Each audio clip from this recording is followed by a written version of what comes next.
এবং উর্বর সেটা আমাদের বুঝতে হবে।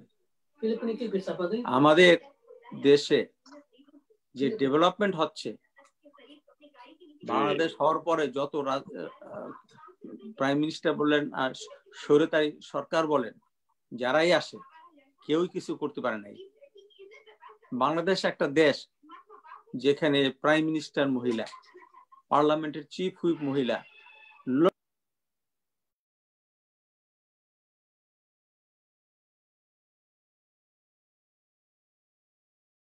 সবাইকে স্বাগত জানাচ্ছি প্রবাস দর্পণ নিয়মিত সংলাপে। আপনারা জানেন সারা বিশ্বে কোভিড-19 মহামারীতে প্রায় 12,81,000 মানুষ মারা গেছেন।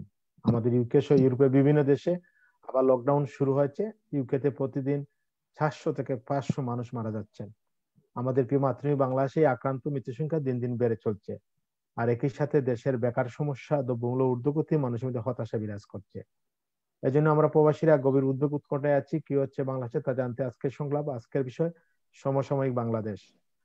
আজকে আমাদের অতিথি প্যানেলে আছেন মাননীয় সংসদ সদস্য, সাবেক ছাত্র নেতা, আওয়ামী লীগ নেতা অ্যাডভোকেট সৈয়দা রুবিনা আক্তার মীরা এমপি। আমাদের সাথে আছেন সাবেক ছাত্র নেতা, কেন্দ্রীয় মহিলা দলের মানব উন্নয়ন সম্পাদক খন্দকার ফারহানা ইয়াসমিন আতিকা। আমাদের সাথে আছেন তেল, গ্যাস, খনিজ ও বন্দর রক্ষা জাতীয় কমিটির যুক্তরাজ্যের আহ্বায়ক ডাক্তার মুকেশ রহমান মুকুল।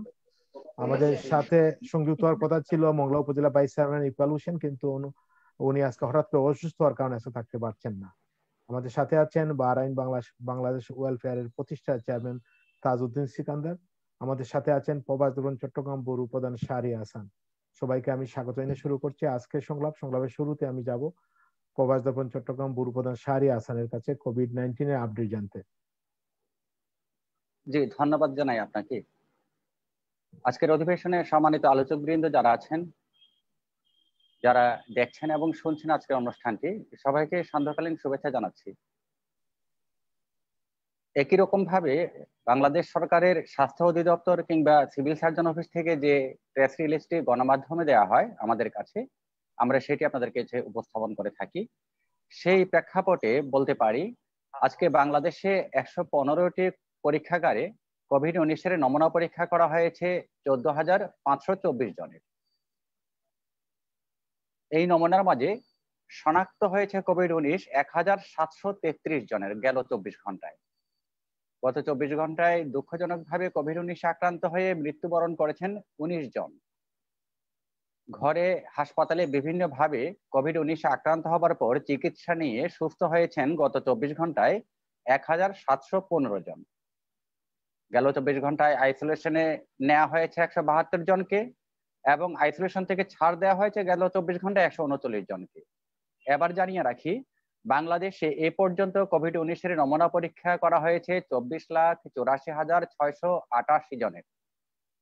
এতে কোভিড-19 শনাক্ত হয়েছে 4,25,323 জনের।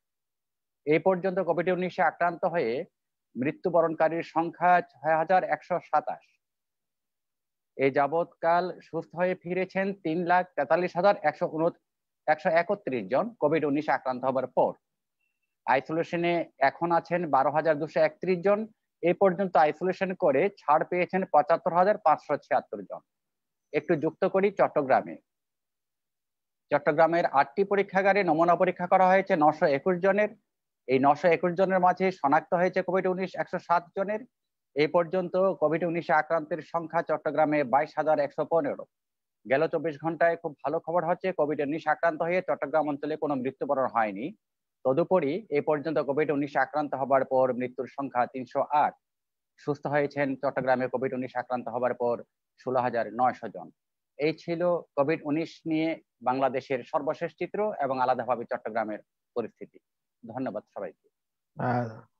ধন্যবাদ শাহরিয়ার ভাই, ধন্যবাদ জানাচ্ছি। আমি রুবিনা আপা এবং আমাদের আতিকা আপাকে হোয়াটসঅ্যাপে আমি লিঙ্কটা দিয়ে দিচ্ছি আজকে লাইভে, একটু কাইন্ডলি হোয়াটসঅ্যাপ থেকে আপনারা একটু শেয়ার করবেন। আমি শুরুতে আপনাদেরকে একটু জানিয়ে দিতে চাই যে আমরা বাংলাদেশের একজন বন্ধুকে আমরা আজ হারিয়েছি। আপনারা জানেন বাহরাইনের প্রধানমন্ত্রী শেখ খলিফা বিন সালমান আল খলিফা ইন্তেকাল করেছেন। আমরা প্রবাসীদের পক্ষ থেকে আমরা গভীর শোক প্রকাশ করছি। আমরা শুরুতেই আমরা এই বাংলাদেশের বন্ধু যিনি বাংলাদেশিদের জন্য দীর্ঘদিন কাজ করে গেছেন, আমরা শুরুতেই আমরা ওনার প্রতি সুখ জানিয়ে আমরা যাব। আমাদের বাহরাইন থেকে সংযুক্ত হয়েছেন বাংলাদেশ ওয়েলফেয়ারের প্রতিষ্ঠা সভাপতি তাজউদ্দিন সিকান্দার ভাই। তাজউদ্দিন সিকান্দার ভাইয়ের কাছে স্বাগত জানিয়ে, তাজউদ্দিন ভাই, আমরা জানি আমরা আপনাদের বাহরাইনের প্রধানমন্ত্রী উনি মারা গেছেন, এবং যদি একটু আমরা তার স্মৃতির প্রতি শ্রদ্ধা জানাচ্ছি আজকের অনুষ্ঠানের শুরুতেই, একটু যদি আমাদের একটু আপডেটটা জানান, সর্বশেষ অবস্থাটা কি? ধন্যবাদ। আপনাদের সবাইকে সালাম এবং আদাব জানাচ্ছি। আসলে আজকে সকালে ঘুম থেকে উঠেই আমাদের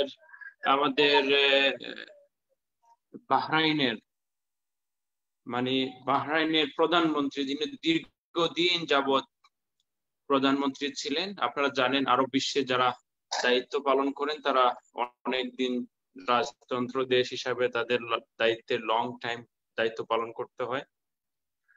সো তিনি আমেরিকাতে চিকিৎসাধীন একটি হসপিটালে ইন্তেকাল করেছেন, দীর্ঘদিন যাবৎ অসুস্থ ছিলেন। আসলে বলতে গেলে ওনার নাম হচ্ছে আপনার শেখ খলিফা বিন সালমান। কিং পরিবারের মধ্যে উনি হচ্ছেন এই দ্বিতীয় যিনি মারা গেলেন বাহরাইনের। প্রথমে যিনি শেখ সালমানের, পরেই মারা গেলেন শেখ খলিফা। তো উনি খুবই প্রবাসী বান্ধব ছিলেন। মানে যারা আমরা এখানে প্রবাসী আছি ওনার জন্যই আমরা সুখী আছি। এবং এখানে যারা সুন্নি সম্প্রদায় আছে তারা ওনার জন্যই, এখানে 70% আপনার শিয়া সম্প্রদায়। সো আপনারা জানেন বিগত কিছুদিন আগে এখানে অনেক গন্ডগোল হয়েছে বাহরাইনে। শুধু ওনার জন্যই এই দেশটি অনেক ভালো আছে, এবং উনি খুবই ভালো মানুষ ছিলেন এবং ওনাকে সবাই ভালোবাসে, এবং উনি প্রবাসীদের জন্য সব সময় সদয়। আমরা বাহরাইনে আমি প্রায় 12 বছর বাহরাইনে আছি। এখানে প্রায় 30-40 বছর ধরে প্রবাসীরা আছে। মানে বাহরাইন বাংলাদেশ স্বাধীনতার পর থেকেই এখানে, এর আগে থেকেও বাংলাদেশিরা আছে, অনেকের পাসপোর্ট পাকিস্তানের। সো এখানে ভিসা টিসা লাগে না, যেটা আমরা দেখেছি। মানে ভিসা নাই বছরের পর বছর। সেই এখানে বিয়ে শাদী করে মানে ভিসাও নাই, সবকিছু আছে, বাচ্চা কাচ্চাও আছে। মানে এমন অবস্থা আর কি, সবাই নিজের দেশ মনে করে। আর এই স্বাধীনতা কিন্তু সকল প্রবাসীরা উপভোগ করেছে। তাই আমরা ওনার রুহের মাগফিরাত কামনা করছি। আমরা শোকাহত বাহরাইন প্রবাসী। খুব ভালো একজন প্রধানমন্ত্রী প্রবাসীরা হারিয়েছে এবং এই দেশের নাগরিকরা হারিয়েছে। আমরা তার আত্মার মাগফিরাত কামনা করছি। আল্লাহ যেন তাকে সেইখানে মানে ভালো রাখেন। আমি এর সাথে আরেকটু কথা যুক্ত করতে চাই। আজকে আমি মাননীয় ফরেন মিনিস্টার মহোদয়কে মেসেজ করেছি, উনি আমার মেসেজে রিপ্লাই করেছেন। আমি ওনাকে বলেছি যে স্যার, যদি সম্ভব হয় একদিনের জন্য আপনারা তাদের এই শোক দিবসগুলোর মধ্যে একদিন এসে সাক্ষাৎ করে যান, গেলে আমাদের সাথে তাদের সম্পর্ক আরো ভালো হবে। মিনিস্টার মহোদয় আমাকে মেসেজ করেছেন, বলছেন হ্যাঁ আমরা আসব, এবং জানতে চেয়েছেন ওনার ডেড বডি কবে আমেরিকা থেকে বাহরাইনে আসবে। সো আমি আশা করছি আগামীকালকে ওনার মরদেহ ইউএসএ থেকে বাহরাইনে আসার কথা রয়েছে, ইনশাআল্লাহ আসবে। আসার পরে ওনারা আগামীকালকে থেকে 1 সপ্তাহ ওনাদের মানে সুখ পালনের দিন 7 দিন ধার্য করেছেন। 3 দিন সরকারি ছুটি থাকবে আগামীকালকে থেকে। আমি আশা করব মাননীয় প্রধানমন্ত্রী, এখন আমাদের আজকের এই প্রোগ্রামে যেহেতু আপনার আছেন, গুরুত্বপূর্ণ ব্যক্তিরা আছেন, আমরা আশা করি আপনারা জানেন যে বাহরাইনে প্রায় 3000 প্রবাসী আটকা আছেন বাংলাদেশে। ভিসা বাতিল হয়ে গিয়েছে, তারা আসতে পারছেন না। যদি আমাদের মাননীয় প্রধানমন্ত্রী অথবা এখানে আমাদের ফরেন মিনিস্টার আছেন, যদি প্রধানমন্ত্রী আসতে পারেন ইনশাল্লাহ বিবেচনা করবেন, কারণ বাহরাইনে দীর্ঘদিন যাবত আমাদের কোনো মন্ত্রী মিনিস্টাররা আসেন নাই, মানে সরকারি সফর করেন নাই আর কি। সো যে কোনো জিনিস যদি মনে করেন ব্যবহার না করা হয়, সেটা আমরা সবাই জানি যে এটা অকেজো হয়ে যায়। তো সম্পর্কের মধ্যে কিন্তু বিষয়টা এমনই, চোখের আড়াল হলে মানুষ মনের আড়াল হয়ে যায়, এটাও আমরা জানি, যেটা একটা আমরা সাধারণত ব্যবহার করি সেই ভাষাটা। তো আমাদের এই দেশের সরকারের সাথে যদি আসা যাওয়া থাকে ঊর্ধ্বতন কর্মকর্তাদের, তখন ওরা আমাদেরকে বেশি স্মরণ করবে। এখন আমাদেরকে স্মরণ করে কাজের মাধ্যমে, এবং আমরা এখানে যারা অপকর্ম করি, যারা বড় বড় দুর্ঘটনা ঘটায়, সেই ঘটনার মধ্যে আমাদেরকে স্মরণ করে। যখন মন্ত্রী মিনিস্টাররা আসবেন এখানে, বা আজকে এই সুখের দিনে যদি মাননীয় প্রধানমন্ত্রী যদি সম্ভব হয় একদিনের জন্য এসে এখানে মানে সমবেদনা জ্ঞাপন করে চলে যান, তাহলে এটা সারা জীবন তারা স্মরণ করে রাখবে। সো আমরা আশা করব আপনাদের এই প্রোগ্রামের মাধ্যমে, আমি মিনিস্টার মহোদয়কেও বলেছি, অবশ্যই প্রত্যেকটা দেশের মিনিস্টার ওনাদেরকে সমবেদনা জানাচ্ছেন। ইতিমধ্যে আজকের খবরে দেখলাম যে আপনার কুয়েত, সৌদি আরব, ওমান, গালফের বিভিন্ন প্রধানমন্ত্রীরা, বিভিন্ন কিংরা, তারা তাদের এই দেশের কিং এর কাছে মেসেজ পাঠিয়েছে, সমবেদনা জানাচ্ছে, ওনারা আসবে, সরাসরি সমবেদনা জানাবে। সেই সাথে আমরা যেন পিছিয়ে না পড়ি, একটু সামনে থাকলে যারা সামনে আসে তাদের কথা বেশি সামনে স্মরণ থাকে। সো আশা করব আমাদের বাহরাইন প্রবাসীদের দিকে তাকিয়ে, এবং বাহরাইন হচ্ছে বাংলাদেশের একটা খুবই ভালো সম্পর্ক তাদের সাথে, এবং তারা খুবই ভালো, সেই জায়গা থেকে যদি আমাদের মাননীয় প্রধানমন্ত্রী একটু তাড়াতাড়ি এসে তাদের সাথে সমবেদনা জ্ঞাপন করেন, অথবা মাননীয় ফরেন মিনিস্টার সাথে আসেন, অথবা যে কোনো ভাবে, সেটা ওনাদের বিষয়, যদি যেটাই ভালো মনে করেন। আমরা ছোট মানুষ, এত বড় কথা বলা ঠিক নয়, ওনারা অবশ্যই বিবেচনা করবেন, অবশ্যই এই বিষয় নিয়ে চিন্তা ভাবনা করতেছেন, সেটা আমরা জানি। কারণ আমরা মাননীয় ফরেন মিনিস্টার দেখেছি কাতারে গিয়েছেন, আপনার কাতারে না কুয়েতে, সরি কুয়েতে ওনাদের যখন কিং এর হয়েছিল, কিং যখন মারা গিয়েছিলেন। এটাই হচ্ছে আজকের দিনে। আমি আসলে বেশি কথা বলতে চাই না, যেহেতু আমরা বাহরাইন প্রবাসী শোকাহত। জি তাজউদ্দিন ভাই, ধন্যবাদ জানাচ্ছি। আমরা আসলে গত কিছুদিন যাবত আমরা বাহরাইন সহ মধ্যপ্রাচ্যে আমরা নিয়মিত প্রোগ্রাম করছিলাম, আর আমাদের আজকের এই মানে বাহরাইনের যে আপনার মানে কিং এর মৃত্যুতে আমরা শোক প্রকাশ করছি, এবং আমরা আশা করি আপনি যে কথাটুকু বললেন যে এখন একটা সুযোগ রয়েছে, এই শোকটাকে যদি আমরা আমাদের দেশের যদি সরকারিভাবে এই শোকটাকে যদি সেইভাবে যদি গুরুত্ব দিয়ে যদি ওনারা কেউ আসেন, তাহলে অবশ্যই আমাদের বাংলাদেশিদের জন্য বা ভবিষ্যতের জন্য একটা ভালো কাজ হতে পারে। ধন্যবাদ আপনাকে। কাছে আবার আসবো। আমাদের সাথে আছেন যুক্তরাজ্যের তেল, গ্যাস, খনিজ ও বন্দর রক্ষা দায়িত্ব কমিটির আহ্বায়ক ডক্টর কাজী মুখলিসুর রহমান মুকুল ভাই। মুকুল ভাই, আমরা দেখতে পাচ্ছি ইউকেতে প্রতিদিনই মৃত্যু হার বাড়তেছে, এবং এখন বলতে গেলে প্রতিটি ঘরে ঘরেই কোভিড-19 আক্রান্ত। আমার আশপাশে বাসাগুলাতে করোনা রোগে আক্রান্ত। তো এই আমরা একটা আতঙ্কের মধ্যে আছি, বিশেষ করে প্রবাসীরা। তো এই ব্যাপারে কি বলবেন? আর ভ্যাকসিনের কি অবস্থা? ভ্যাকসিনে কিন্তু আমরা তাকিয়ে আছি সারা বিশ্ব, কখন আসে, কখন আসবে এটা। ভ্যাকসিন ব্যাপারটা একটু বলেন, আর বাংলাদেশের ব্যাপারটা একটু বলেন যদি, যে বাংলাদেশে কিভাবে এই কোভিড যদি আবার শীত আসতেছে যদি বাড়ে, কিভাবে মোকাবেলা করা যায়।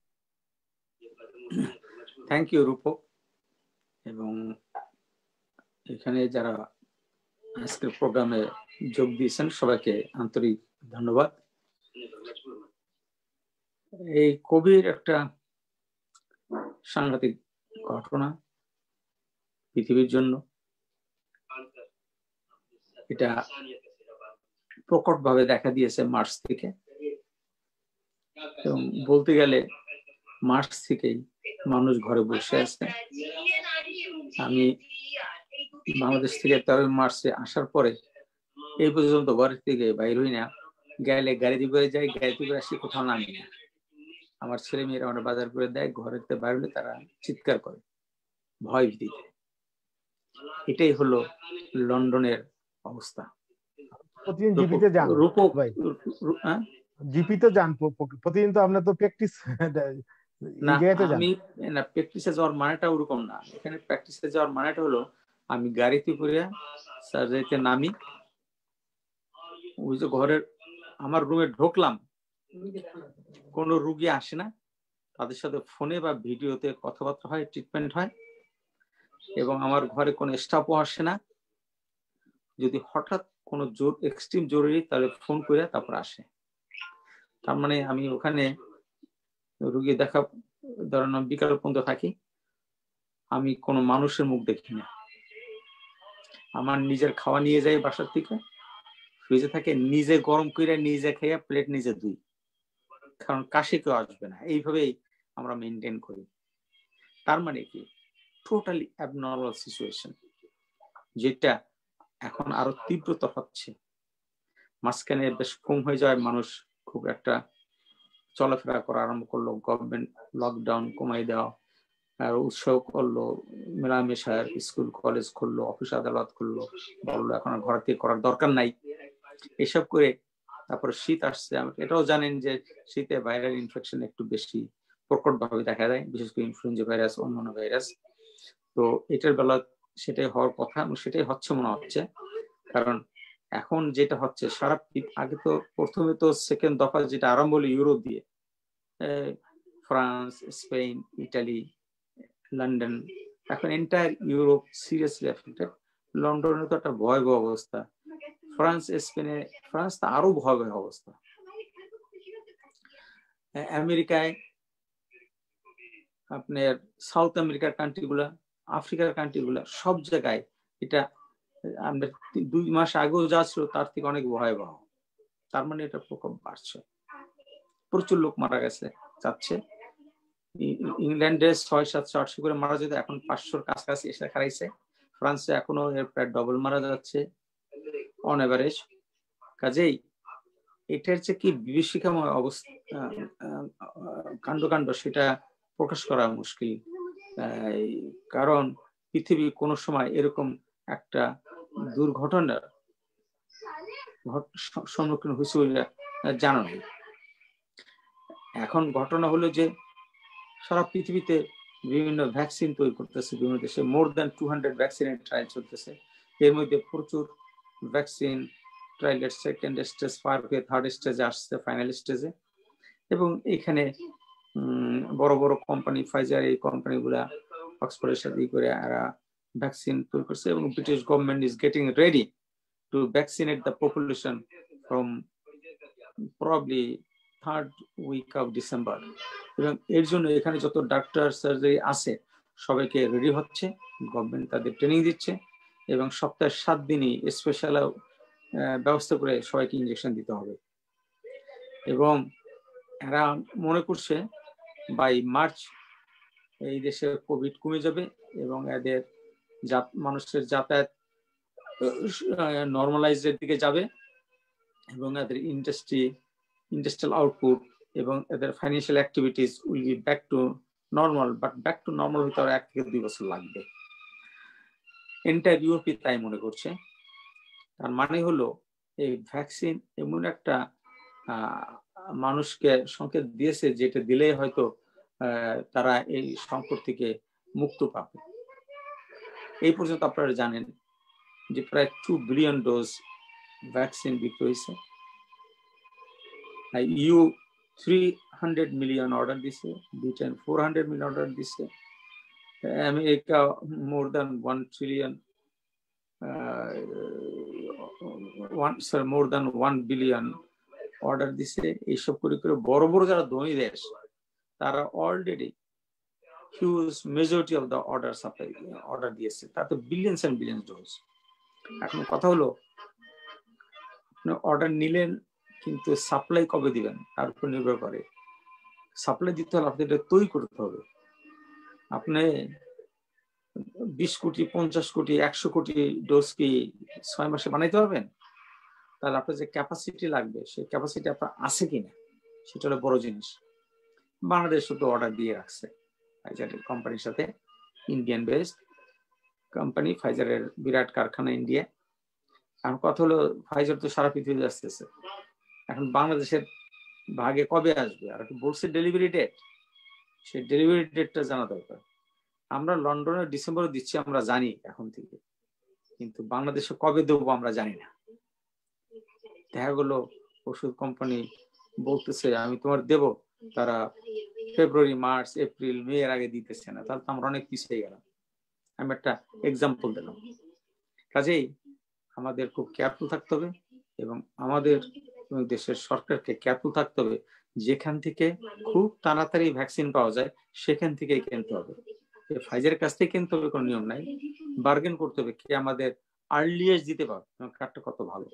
এখানে রাশিয়া অলরেডি নিজেদের মধ্যে ট্রায়াল চলতেছে, থার্ড স্টেজ তাদের নিয়ার এন্ডিং, চায়না আছে, জাপান আছে, কাজে সোর্স আছে অনেক, কাজে সোর্স দেখতে হবে কে আগে আমাদের সাপ্লাই দিতে পারে। আমি একটা দিন জানতে চাচ্ছি যে আপনি তো বিশেষজ্ঞ ডাক্তার, আপনি দীর্ঘদিন যাবত আপনার ইউকেতে প্র্যাকটিস করছেন, বাংলাদেশে আপনি দীর্ঘদিন চিকিৎসা পেশায় আছেন, বাংলাদেশের ব্যাপারে কি বলবেন? বাংলাদেশের যে শীত আসতেছে আমরা দেখতে পাচ্ছি প্রতিদিন একটু করে বাড়তেছে, বাংলাদেশে কি বাড়ার সম্ভাবনা রয়েছে? আপনার কি ধারণা? শোনেন, বাড়ার সম্ভাবনা তো অবশ্যই আছে। ভাইরাস আমরা জানি টেম্পারেচারের সাথে এদের বৃদ্ধি হয়, কমে, শীত আসছে একটু বাড়বে অন্যান্য ভাইরাসের মতো, কিন্তু আমাদের আগের এক্সপিরিয়েন্স নাই, কাজে 100% বলা যায় না, তবে এক্সপিরিয়েন্স থেকে বলা যায় অন্যান্য ভাইরাসের অ্যাক্টিভিটিস দেখে যে এটা বাড়বে, এবং সারা পৃথিবী যখন বাড়ছে বাংলাদেশে যে বাড়বে না তার কোনো কারণ নেই। তবে মুশকিলটা হলো বাংলাদেশের প্রবলেমটা হলো যে আপনি আসলেই রিয়েল যে কতটা রোগী আছে আর কতটা রোজ হয়েছে আমরা বোঝার কোনো উপায় নেই, কারণ খুবই অল্প সংখ্যক স্যাম্পল ইনজেকশন মানে তাদের টেস্ট হচ্ছে, এবং এই জন্য আপনার রিয়েল ফ্যাক্ট জানা যায় না। যেমন কথা উঠছে বাংলাদেশের ঢাকার অর্ধেকই লোক পজিটিভ ফর করোনা ভাইরাস, যদি সেটা ট্রু হয় আমি ধরে নেবো সেটা ট্রু, একটা রিসার্চ রেজাল্ট, তার মানে কি অ্যাটলিস্ট হাফ অফ দ্য ঢাকার পপুলেশনের করোনা ভাইরাস হয়েছে, তার সিমটমস হয় নাই কিন্তু হয়েছে। এখন তাহলে সারা পৃথিবী বাংলাদেশে ধরা যায়, হয়তো গ্রামে একটু কম হইতে পারে যেহেতু মানুষ জনসংখ্যা কম আছে, অত গায়ে গায়ে ঘুরে বেড়ায় না, তার মানে তো হিউজ সংখ্যক লোক বাংলাদেশে অ্যাফেক্টেড আছে। কিন্তু আপনি কোনো সময় বাংলাদেশে যেভাবে চলছে তার কোনো মতে বস্তু আপনি ডিসিশন দিতে পারবেন না যে এটা বাড়ছে বা না বাড়ছে। তবে আমি বলবো যে মানুষ অবশ্যই বাড়বে এবং আরো কেয়ারফুল থাকতে হবে ইউরোপিয়ান কান্ট্রি থেকে এক্সাম্পল নিয়ে। তার মানে যে আমাদের মাস্ক পরতে হবে, হ্যান্ড ওয়াশ করতে হবে, ডিস্টেন্স মেনটেন করতে হবে, এবং ভ্যাকসিন আসার সাথে সাথে ভ্যাকসিনটা নিতে হবে যত তাড়াতাড়ি সম্ভব, এবং বাংলাদেশের মতন দেশে ভ্যাকসিনটা ফ্রি দেওয়া ছাড়া কোনো উপায় নেই, কারণ এক একটা ভ্যাকসিন দাম 10-12 পাউন্ড বা ডলার করে বিক্রি হচ্ছে, বাংলাদেশের মানুষের এগুলো কেনার ক্ষমতা নেই। হ্যাঁ, ধন্যবাদ মুকুল ভাই, ধন্যবাদ। আমরা জানি আপনার আর একটা প্রোগ্রাম আছে, আপনি আশাবাদী শেষের দিকে আবার যুক্ত হবেন, আবার শুনবো আপনার কাছে বাংলাদেশের ব্যাপারে আরো শুনবো যে কিভাবে মানুষ আটক নিরাপদে থাকতে পারে, কিভাবে ভ্যাকসিন পেতে পারে, এসব শুনবো আপনার কাছে। আমি এখন যাব, আমাদের সাথে আছেন বিএনপি নেত্রী এবং বিএনপি মহিলা দলের মাননীয় সম্পাদক খন্দকার ফারহানা ইয়াসমিন আতিকা আপা। আতিকা আপু, আপনাকে স্বাগত জানাচ্ছি, আপনি একটু আনমিউট করতে হবে।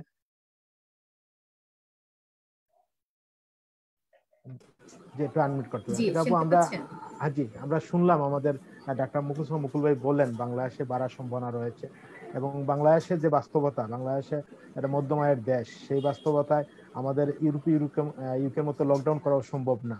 সে বাস্তবতায় আপনারা বিএনপি হিসাবে বা আপনি একজন রাজনীতি কর্মী হিসাবে, নেত্রী হিসাবে কি বলবেন, কি করা উচিত মনে করেন বাংলাদেশ? ধন্যবাদ। আমি আসলে সবসময় আপনাদের এই প্রবাস দর্পণ অনুষ্ঠানটা ম্যাক্সিমামে অতিথি হয়ে এসেছেন এবং তাদের কল্যাণে আমি অনুষ্ঠানটা দেখে থাকি এবং দেখেছি। তো আজকে আপনি আমাকে এখানে সংযুক্ত করার জন্য আপনাকে অসংখ্য ধন্যবাদ জানাচ্ছি আমি, এবং এই অনুষ্ঠান থাকতে পেরে আমি নিজেকে ধন্য মনে করছি। আসলে আমাদের দেশে যে করোনার যে অবস্থাটা হয়েছে, যে আমাদের ডাক্তার ভাই মাত্র যে কথাগুলো বললেন বাংলাদেশ সম্বন্ধে, আসলে একেবারেই সত্য। এবং এইখানে পরিস্থিতিটা এমন হয়েছে যে এখানে ঢাকা শহরে অর্ধেক লোক আমরা করোনাতে আক্রান্ত। আমি নিজেও বর্তমানে পজিটিভে আছি, আমার ফ্যামিলি, আমার হাজবেন্ডও পজিটিভে আছে, আমরা এখন হোম কোয়ারেন্টাইনে আছি, সেখান থেকে আপনাদের সাথে সংযুক্ত হয়েছি। তো আমার জন্য দোয়া করবেন, আমার পরিবারের জন্য দোয়া করবেন। তো আসলে আমরা যে পরিস্থিতির মধ্যে এখন যাচ্ছি, এই পরিস্থিতিতে মানে আমাদের যেমন সরকার আমাদের এই ভ্যাকসিনের ব্যাপারে যে সিদ্ধান্তটা নিয়েছে, আমি ঠিক এই সিদ্ধান্তটাকে মানতে পারছি না এই কারণে, কারণ আমাদেরকে কেন আরেকটা কোম্পানির হয়ে নিতে হবে? আমরা কি সরাসরি কোনো কোম্পানির সাথে নিতে পারি না? সেই ক্ষেত্রে যারা আমাদেরকে দিচ্ছে, ধরেন এই সিয়াম ইনস্টিটিউটে যে ফাইজার কোম্পানির কাছ থেকে নিচ্ছি আমরা, সেই সিয়াম ইনস্টিটিউট তারা তো ফাইজার কোম্পানির কাছ থেকে কিনে আমাদের কাছে বিক্রি করবে, দেন তাহলে এই জিনিসটার দাম কিন্তু আমাদের আরো বেশি পড়বে। আর আমরা যদি সরাসরি কিনতে পারি তাহলে কিন্তু আমরা জিনিসটা আরেকটু কম দামে কিনতে পারবো, এটাই আমি মনে করি। এবং যে কারণে এমনিতেই আমাদের ক্রয় ক্ষমতা কম। ভাই যেটা বললেন, এখন আমাদের যদি দেশে এটাকে ফি দেওয়া না হয় তাহলে আমাদের দেশের মানে 4 ভাগের 1 ভাগ জনগোষ্ঠী হয়তো নিতে পারবে, বাকি কেউ নিতে পারবে না। তাহলে কি আমরা কিন্তু সংক্রামক থেকেই যাব, আমরা সংক্রামক থেকে বের হয়ে আসতে পারবো না। আর এই বের হয়ে আসার জন্য আমাদেরকে এটা যে কোনো ভাবে সিস্টেম করে হোক সেটাকে আমাদেরকে ফ্রি আনার ব্যবস্থাটাই করতে হবে, সেটা সরকারকে ভর্তুকি দিয়ে হোক, মানে সরকারের সহযোগিতায় হোক, আর যে কোনো দেশের সহযোগিতাটা নিয়েই হোক, আমাদেরকে সেখানে সেই জায়গাটা আসতে হবে। আর আরেকটা জিনিস হচ্ছে, বিএনপির পক্ষ থেকে এই আমাদের এই কোভিড আসার পর থেকে জিয়াউর রহমান ফাউন্ডেশনের পক্ষ থেকে আমাদের যে ডাক্তার ডোনার ভাই আছেন, ওনার মাধ্যমে আমাদের সারা দেশে এবং ঢাকা শহরে প্রত্যেককে এই রোগ বিস্তার প্রতিরোধ, মানে রোগের প্রতিরোধ এবং এখানে সচেতনতা, তাদেরকে করোনার বিভিন্ন ইনস্ট্রুমেন্ট গুলো কাউকে গিফট করা বা সহযোগিতা করা, হসপিটালাইজ ব্যবস্থা করা। এবং হসপিটালের একটা বিরাট খরচ, যদিও এটা সরকারি হাসপাতালে যতই বলা হতো এখানে কোনো খরচ নাই। সিম্পল টেস্ট করতে গেলে যেখানে 100 টাকা 200 টাকা নেওয়ার কথা সেখানে 5000 টাকা নিচ্ছে, আমরা টেস্ট করে আসতে পারলাম না। তো এইরকম সব জায়গাতেই হচ্ছে, একটা ইনজেকশনের দাম যেখানে 5000-6000 টাকা হয়ে যাচ্ছে। তো এই সব সহযোগিতা বিএনপি তৃণমূল পর্যায় থেকে শুরু করে সকল নেতা কর্মীকে এবং সাধারণ মানুষকে দিয়ে যাচ্ছে। তাদের হাত ধোয়ার যে উপাদানগুলো, তাদের মাস্ক, পিপি বিভিন্ন কিছু দিয়ে এদেরকে সহযোগিতা করে যাচ্ছে। এবং এই টিকা আসার পরে যেন এটা সর্বোচ্চ দ্রুততার মাধ্যমে বাংলাদেশে এটা এসে পৌঁছায়, সেজন্য এটা আসলে বিএনপি ব্যক্তিগতভাবে করার কিছু নাই, এটা সরকারের পলিসির ব্যাপার। এবং সেই সরকারের যে পলিসিটা নিয়েছে সেখানে মনে হচ্ছে যে আমরা অনেক পিছিয়ে যাব, আমরা দ্রুততার সাথে এটাকে পাবো বলে আশা করতে পারি না। কারণ এখনো আমাদেরকে বলেছে আমাদেরকে ওষুধ দিবে, ভ্যাকসিন দিবে, কিন্তু সেটা কোনো ডেডলাইন দেয়নি।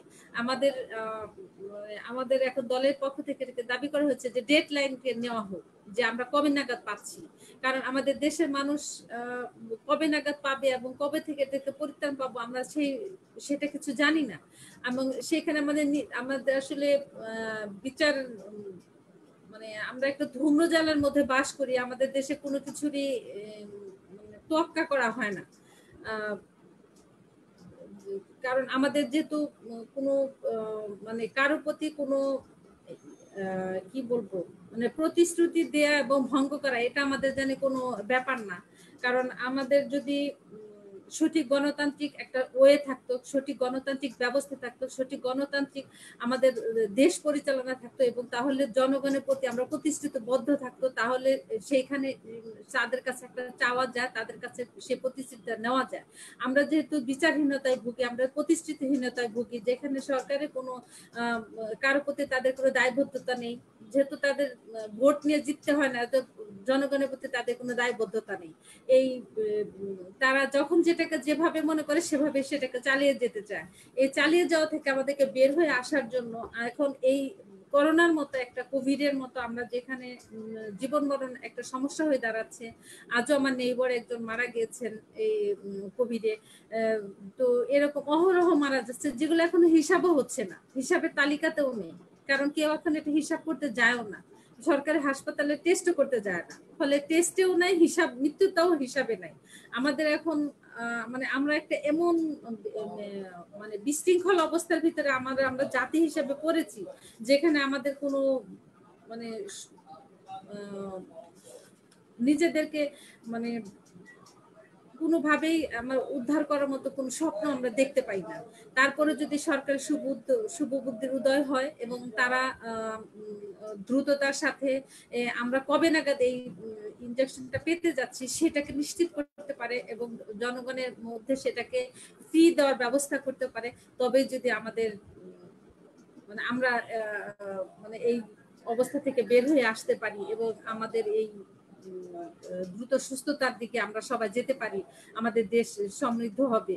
কারণ আজকে আমাদের দেশ স্থবির হয়ে গেছে, আমাদের অর্থনৈতিক চাকা বন্ধ হয়ে গেছে, আমাদের ছাত্ররা আজকে কলেজ ইউনিভার্সিটিতে যেতে পারছে না, তাদের সমস্ত অনলাইনে শহরভিত্তিক কিছু ক্লাস হয়, সেই শহরভিত্তিক ক্লাসগুলোতে কিন্তু গ্রামগঞ্জের চিত্র না। আমাদের দেশে গ্রামের সংখ্যা বেশি এবং সেখানে আমাদের বাচ্চারা লেখাপড়া করে।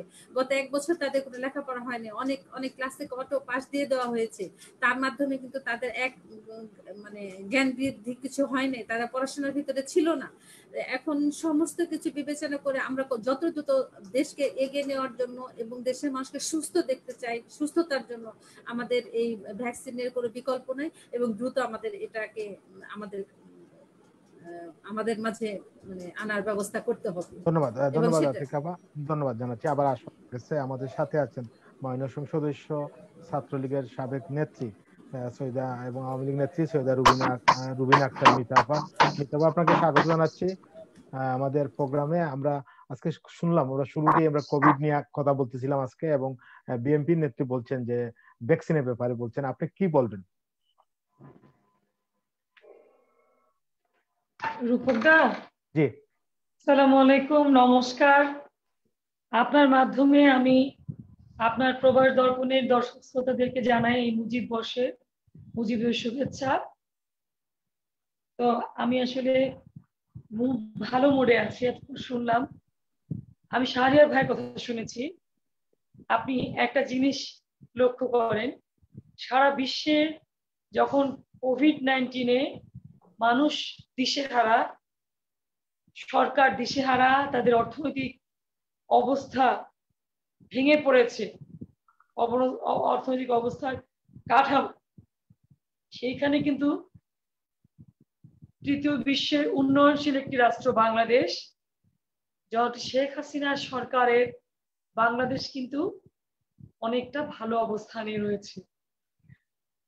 এবং সরকার কিন্তু সেই প্রথম থেকে যে উদ্যোগ নিয়েছে, আর্থিক প্রণোদনা থেকে শুরু করে অনলাইন শিক্ষা, এই বাচ্চাদের মন ভালো থাকার জন্য তাদের অটো প্রমোশন, তারপরে আপনার প্রত্যেকটা সেক্টরে তো সরকার দেখছে এবং কিছু বিধিনিষেধ দিয়ে দিয়েছে সরকার, যেগুলি মেনে চললে আপনার করোনাকে আমরা জয় করতে পারবো।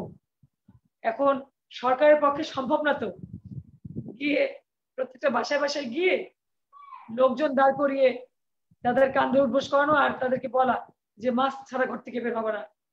আমরা তো বাসা থেকে বের হয়ে দেখি মানে 60% মানুষের তো মাস্ক নাই, যাদের মাস্ক আছে তাদের মধ্যে 80% হলো কি থুতুনির মধ্যে ঝুলানো মাস্ক। ঠিক আছে, এতে সরকার কি করতে পারে বলেন? সরকার মারলে তো যে আবার বিএনপি নেত্রী আবার চিল্লাবে, গেল তারা সব গেল, বলছে এই সরকার নাকি গণতান্ত্রিক সরকার না। তো গণতন্ত্র কি? আমি তো আপনার মাধ্যমে ওনার কাছে জানতে চাই, উনি কি আসলে গণতন্ত্রের সংজ্ঞা জানেন, নাকি সেই 75-এর 15 আগস্ট বঙ্গবন্ধুকে হত্যার মধ্য দিয়ে পেছনে দরজা দিয়ে যে ক্ষমতায় আসলে সেটাকে গণতন্ত্র বলা হয়? আমি একটু আপনার মাধ্যমে ওনার কাছ থেকে গণতন্ত্রের সংজ্ঞাটা জানতে চাচ্ছি। ঠিক আছে। আর এই যে বললো যে দেশের অবস্থা ভালো না, হ্যাঁ তার অনেক কিছু বলছে। আপনি দেখেন ফ্রান্স থেকে মানুষ পালিয়ে যাচ্ছে, ইটালি, আমেরিকার মতো, যেখানে মানুষের অবস্থা খুবই খারাপ, সেখানে আল্লাহর মানে প্রচন্ড রকমের রহমত, আমাদের যে জিওগ্রাফিক্যাল কন্ডিশন সেইটা, এবং আমাদের সরকারের সঠিক সময় সঠিক পদক্ষেপ গ্রহণ করা। সরকার কিন্তু তার প্রচারণা চালিয়ে যাচ্ছে, তার প্রণোদনা প্যাকেজ এবং মানুষের প্রয়োজনে তাদের যে ত্রাণ তৎপরতা সেটা অব্যাহত রয়েছে এখনো। এবং এটি কিন্তু আমরা এমপিরা, মন্ত্রীরা কিংবা উপজেলা চেয়ারম্যানরা বা ইউনিয়ন পরিষদের চেয়ারম্যানরা দিচ্ছি না, এগুলো দিচ্ছে ডিসি ইউনোরা, বিভাগীয় কমিশনাররা। সরকারের প্রশাসন যন্ত্রের মাধ্যমে পাঠাচ্ছে। আমরা ততটুকু করতেছি, আমরা নিজেরা যতটুকু পারছি নিজের আমাদের সমস্ত মহিলা এমপি, সাধারণ আসনের এমপি, উপজেলা চেয়ারম্যান, জেলা পরিষদের চেয়ারম্যান, ইউনিয়ন চেয়ারম্যান, মেম্বার, শুধু তারা না, সামাজিক সাংস্কৃতিক ব্যক্তিত্ব যারা সমাজে, যারা ধনবান ব্যক্তিত্ব, যারা প্রবাসে ভালো অবস্থায় আছে, প্রত্যেকেই কিন্তু কম বেশি দিয়ে হেল্প করছে। যে কারণে কিন্তু বাংলাদেশে কোভিড চলাকালীন সময় এই 8-9 মাসে কিন্তু কোনো মানুষ না খেয়ে মারা যায়নি। শুনেছেন এটা? কোনো মানুষ না খেয়ে মারা গেছে? কোনো মানুষ বিনা চিকিৎসায় মারা গেছে? অবশ্যই না। আর আরেকটা জিনিস, আমাদের সাথে একজন গণ্যমান্য চিকিৎসকও ছিলেন, আমি সেটা নাম ওনার ভুলে গেছি। উনি জানবেন যে যেই চিকিৎসাটা আমাদের দেশে দেয়া হচ্ছে সেটা আমাদের জন্য সাফিসিয়েন্ট। কারণ যেই পর্যন্ত টিকার জন্য কিন্তু চায়না, আমেরিকা, লন্ডন, জাপান, বড় বড় রাষ্ট্রগুলি ফাইট করছে, তারা কে কার আগে এটা বাজারে আনবে, বাট তারা এখনো অন ট্রায়ালে আছে। তারা এখনো শিওর না যে টিকাটা কার্যকরী হবে মানব দেহে, তারা যেভাবে চাচ্ছে সেভাবে। এর বাইরেও তারপরেও কিন্তু বাংলাদেশ সরকার এবং আমাদের বাংলাদেশের বড় বড় ওষুধ প্রস্তুতকারী কোম্পানিগুলি বিভিন্ন 5-6টা কোম্পানির সাথে যোগাযোগ করে বুকিং দিয়ে রেখেছি, যাতে করে আমরা আমাদের টিকাটা আসলে, বাজারে আসলে যেন আমরা প্রথম ধাপেই পেতে পারি, প্রথম ধাপে আমরা পেতে পারি।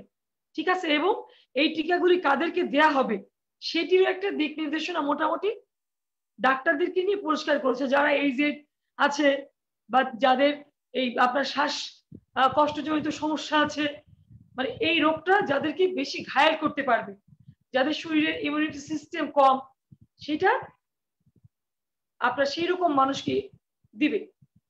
এইখানে এই যে করোনাকালীন সময় কিন্তু আমরা একটা জিনিস দেখেছি, মানুষের জন্য মানুষ, মানুষের প্রয়োজনে মানুষ।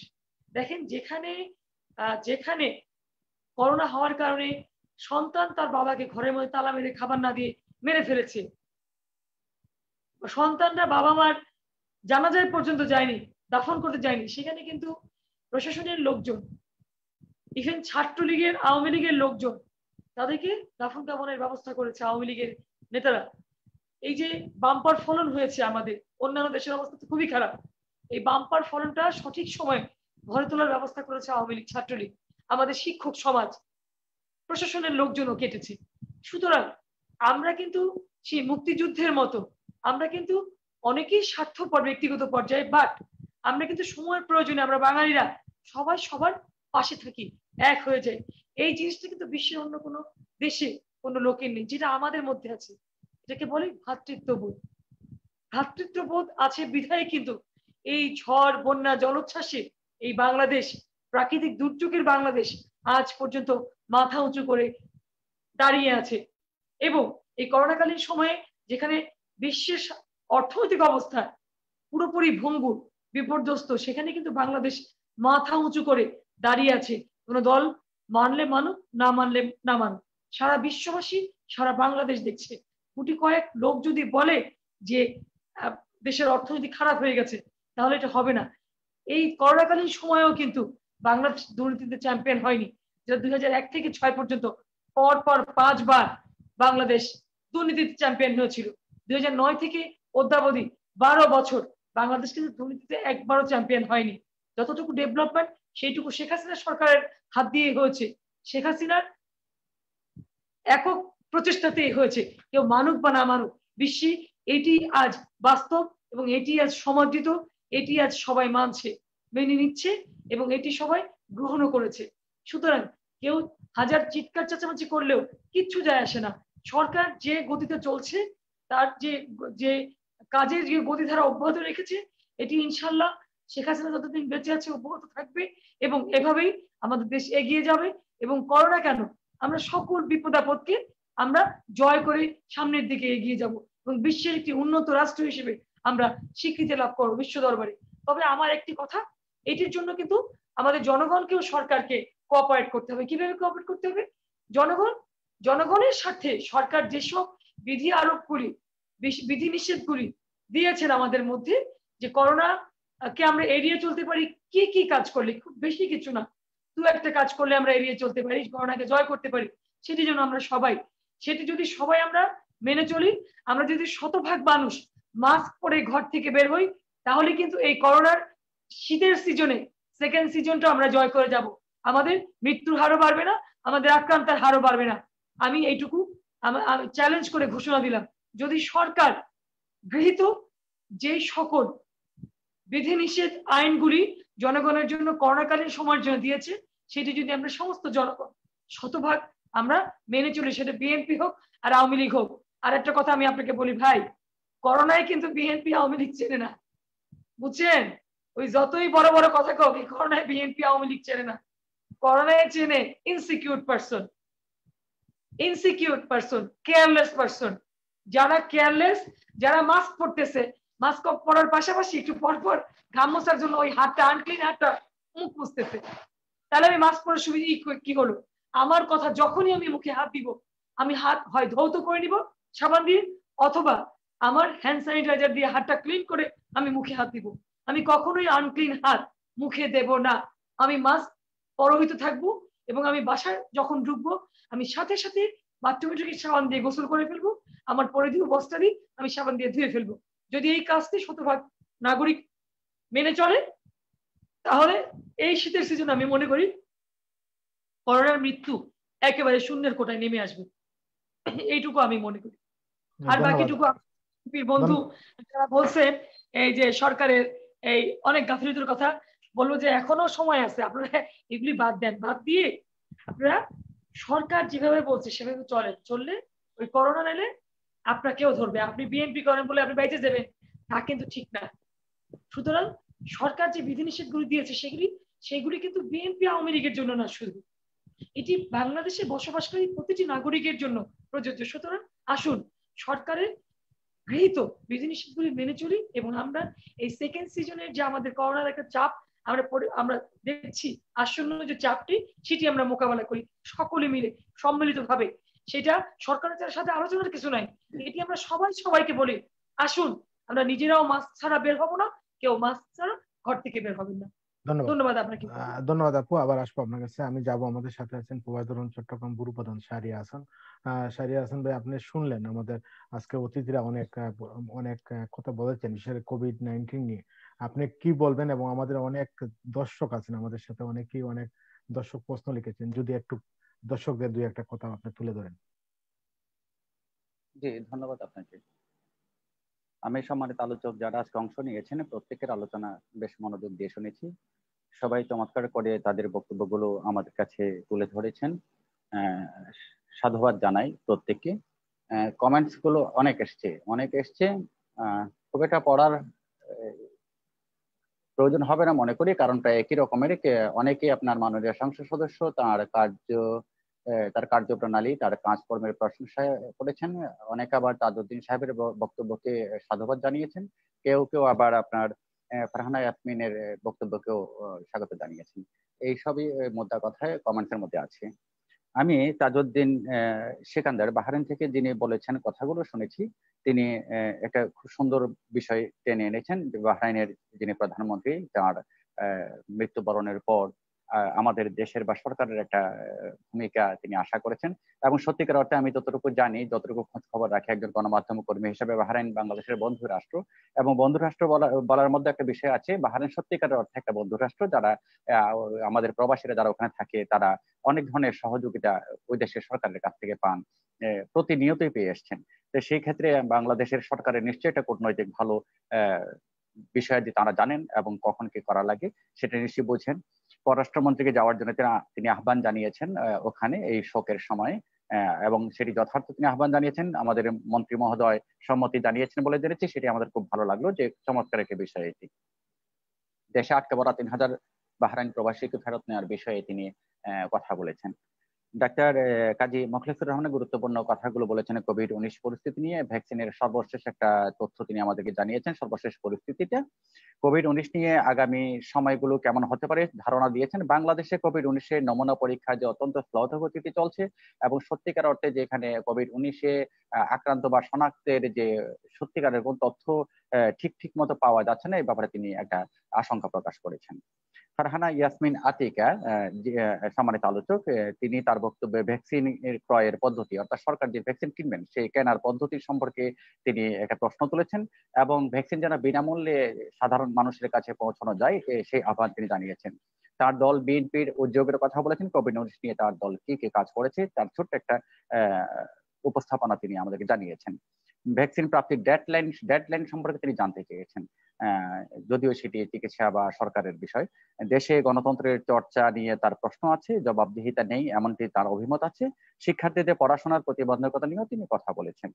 সাইদা রুবিনা আক্তার মীরা, মাননীয় সংসদ সদস্য, তিনি শুরুতেই খুব সুন্দরভাবে বলেছেন যে মাস্ক নিয়ে জনগণের মাঝে অসচেতনতা যেটা আছে সেটা তিনি আমাদের সামনে তুলে ধরেছেন এবং সত্যিকার অর্থে ঠিক তাই। সরকার সঠিক সময়ে সঠিক সিদ্ধান্তগুলো নিয়েছেন তার অভিমত। তিনি তার অভিমতে জানিয়েছেন দেশের অগ্রগতিতে সরকারের সাফল্য পুরোভাগেই চলছে, এটি তিনি তার অভিমত জানিয়েছেন।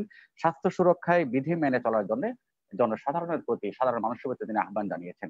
খুব সুন্দর বলেছেন, সবাই চমৎকার বলেছেন। আমাদের যেহেতু আজকে সমসাময়িক প্রসঙ্গ নিয়ে কথা বলার বিষয় আছে, সমসাময়িক প্রসঙ্গের মধ্যে প্রথমত নিশ্চয়ই আমাদের আলোচকরা যেটি আলোচনা করেছেন কোভিড-19 নিয়ে, সেটি একটা ভয়ঙ্কর পরিস্থিতি এবং সমসাময়িক বলতে এটি এখন আমাদের সবচেয়ে বেশি প্রয়োজনীয় বিষয়। তো এই বিষয়ে আমি একটু দ্বিমত পোষণ করব মাননীয় সংসদ সদস্যের সাথে, সেটি হচ্ছে, এবং একমত পোষণ করবো ডাক্তার কাজী মোখলেছুর রহমানের সাথে, সেটি হচ্ছে আমাদের দেশে যেভাবে কোভিড-19 পরীক্ষা করা হচ্ছে বা নমুনা পরীক্ষা করা হচ্ছে যেভাবে, এই নমুনা পরীক্ষার দ্বারা আসলেই আদতে এই নমুনা পরীক্ষা দিয়ে যে কোনো রেজাল্ট পাওয়া যায় তা নয়। আপনি চিন্তা করুন, আপনারা যারা আলোচক আছেন, আজকের যে আমি এটি বললাম আপনাদেরকে, যে তথ্যটি জানালাম, সেখানে দেখা গেল নমুনা সংগ্রহ করেছে 14,524টি নমুনা পরীক্ষা করেছে। লিখিতভাবে যাই হোক, আমরা জানি যে বাংলাদেশে 18 থেকে 20 কোটি মানুষ, তো প্রতিদিন যদি 10,000, 12,000, 14,000 করে পরীক্ষা করা হয়, যাদেরকে পরীক্ষা করা হয়নি অর্থাৎ আশঙ্কাজনক বা যাদের সন্দেহ করা যায়, সংশয় আছে এরকম ব্যক্তির সবাইকে যদি পরীক্ষা করা না যায়, তাহলে প্রকৃত চিত্র তুলে ধরা যাবে না, সেটা তো একটা কথা। তার চেয়ে বড় কথা হচ্ছে সেই সংক্রমণগুলো বাড়তে থাকবে, ধীরে ধীরে বাড়তে থাকবে, নিভৃতে বাড়তে থাকবে। যখন একটা পর্যায়ে ওটা বড় ধরনের কোন একটা দুর্যোগ সৃষ্টি করবে, তখন কিন্তু আমাদের রক্ষা পাওয়াটা বড় মুশকিল হয়ে দাঁড়াবে। এই 14,000, 15,000, একটা জিনিস খেয়াল করবেন, 14,524 জন নমুনা পরীক্ষা করে হয়েছে, শনাক্ত হয়েছে 1,733, আবার সুস্থ হয়েছে 1,715। অর্থাৎ প্রতিদিনই দেখা যায় কি, যতজন শনাক্ত হন তার কাছাকাছি সংখ্যক লোক সুস্থ হন। অর্থাৎ প্রতিদিন বিষয়টা এমন ভাবে মিলে যায় যে আশ্চর্যজনক ভাবে মৃত্যুটাও 15, 18, 20, 15, 18, 20 এভাবে মিলে যায়।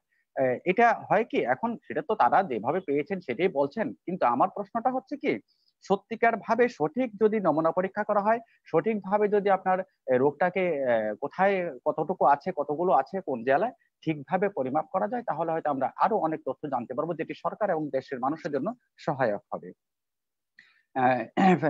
আলোচকদের প্রসঙ্গে যে কথাগুলো বলেছেন সেই প্রসঙ্গগুলো নিশ্চয়ই খুব চমৎকার কথা বলেছেন।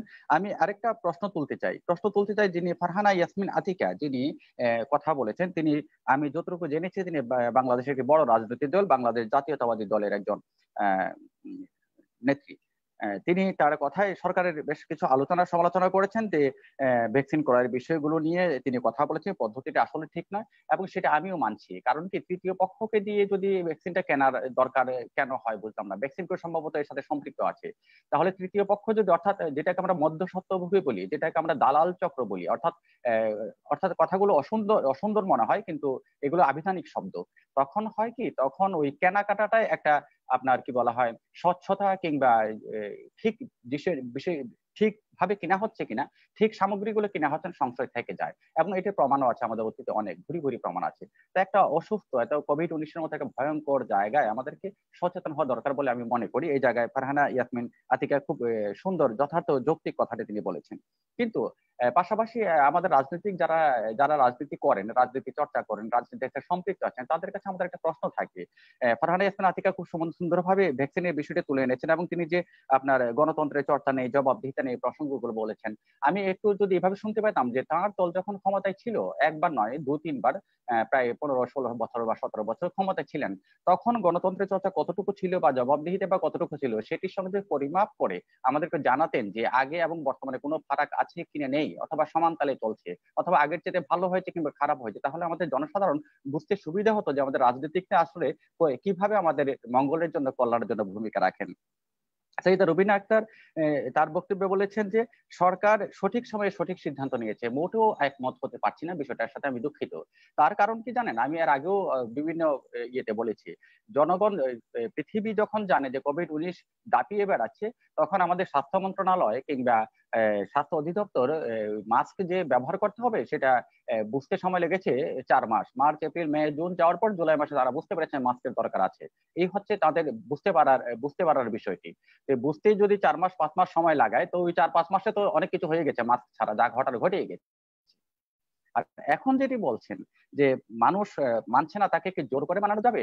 না, নিশ্চয়ই নয়, জোর করে মানানো যাবে না কিংবা তাকে আঘাত করা যাবে না, সেটি ঠিক আছে, কিন্তু সরকারের একটা ভাষা আছে, সরকারের একটা প্রয়োগ পদ্ধতি আছে। সেই প্রয়োগ পদ্ধতিটা যদি যথাযথভাবে অনুসরণ করে তাহলে নিশ্চয়ই মানুষ মানতে বাধ্য। যখন সরকার বেআইনি কাজ, অর্থাৎ আমাদের সরকারের যে নীতিগুলো আছে বা আমাদের যে গণতান্ত্রিক যে নীতি ব্যবস্থা আছে, এর বাইরে গিয়ে যখন আমরা কোনো কাজ করি তখন সরকার আমাদেরকে হুঁশিয়ারি উচ্চারণ করে কিংবা আমাদের বিরুদ্ধে ব্যবস্থা নেন। ঠিক একইভাবে যখন মাস্কের বিষয় কিংবা স্বাস্থ্য সুরক্ষা বিধি মানবে না, তখনও কিন্তু একই ব্যবস্থা নিতে পারেন। যেমন এখন সরকার চালু করেছেন নো মাস্ক নো সার্ভিস।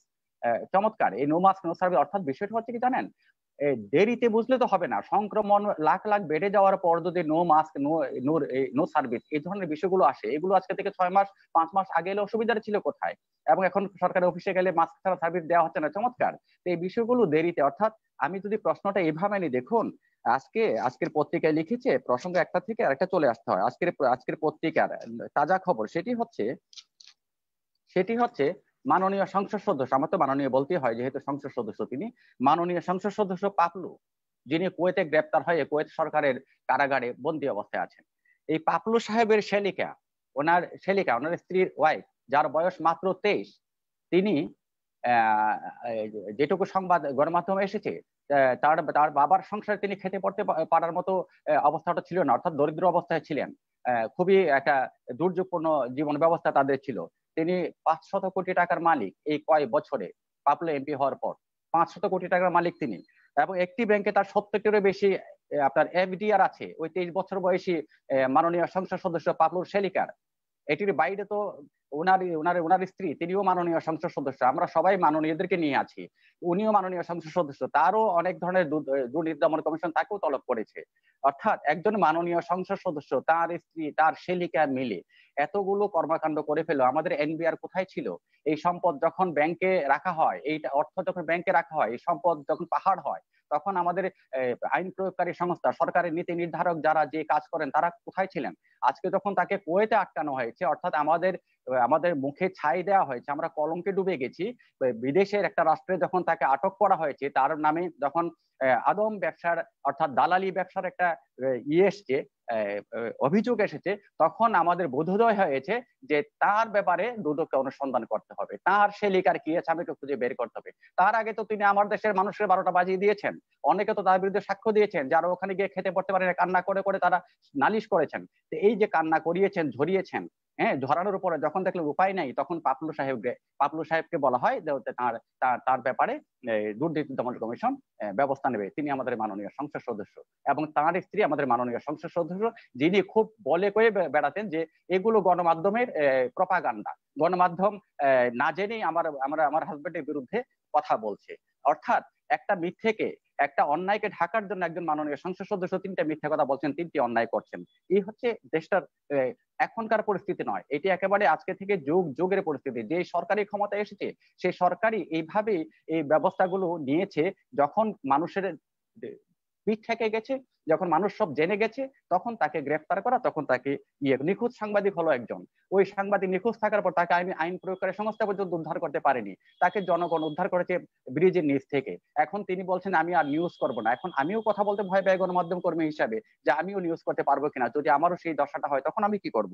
যেমন আসে আপনাকে মানসিক চিকিৎসালয় নামের একটা হাসপাতালে একজন পুলিশ কর্মকর্তাকে মেরে ফেললো, চিকিৎসার নাম করে পিটিএ মেরে ফেললো। আজকে এই কালকের ঘটনা, পিটিএ মেরে ফেলা একজন পুলিশ একজন ঊর্ধ্বতন কর্মকর্তা। কত বড় সাহস এই দেশের দুর্নীতি পরায়ণদের, দুর্নীতিবাজদের, সৎ মানুষদের, তারা এই হাসপাতালে নাকি কোনো অনুমোদনই নাই। আজকে যখন পুলিশ মারা গেছেন, পুলিশের কর্মকর্তাকে মেরে ফেলেছে তারা, তারপরে আমরা খবরে জেনেছি হাসপাতালে অনুমোদন নাই, কিন্তু এই হাসপাতাল চলেছে এত মাসের পর মাস, বছরের পর বছর চলেছে, কেউ কোনো দেখভালের কোনো দায়িত্ব নেই। এগুলো আসলে আজকের সরকারকে আমি বলছি না, এগুলো কিন্তু এর আগে যে সরকারগুলো ছিল তাদের সময় কিন্তু একই পরিস্থিতি বহাল ছিল, একই অবস্থা আমরা দেখেছি, এর চেয়ে ভয়াবহ পরিস্থিতি আমরা দেখেছি। তো সমসাময়িক প্রসঙ্গে যখন কথাগুলো আসে তখন আমার কোভিড-19-এর সঙ্গে আমার দেশের নাগরিক, আমি একজন নাগরিক হিসাবে আমি কতটা নিরাপদ বোধ করি, আমি কতটা আমার রাইট, আমার ডেমোক্রেসি আমাকে কতটা আমার রাইট সম্পর্কে আমাকে অবহিত করলো বা দিল, সেটা আমাকে ভাবতে হবে। তা আমি আশা করবো এগুলো অভিযোগ নয়, এগুলো হচ্ছে কি গণমাধ্যমের যে খবরগুলো, সেই সংবাদগুলো আপনাদের সামনে আমি কেবল উপস্থাপন করেছি।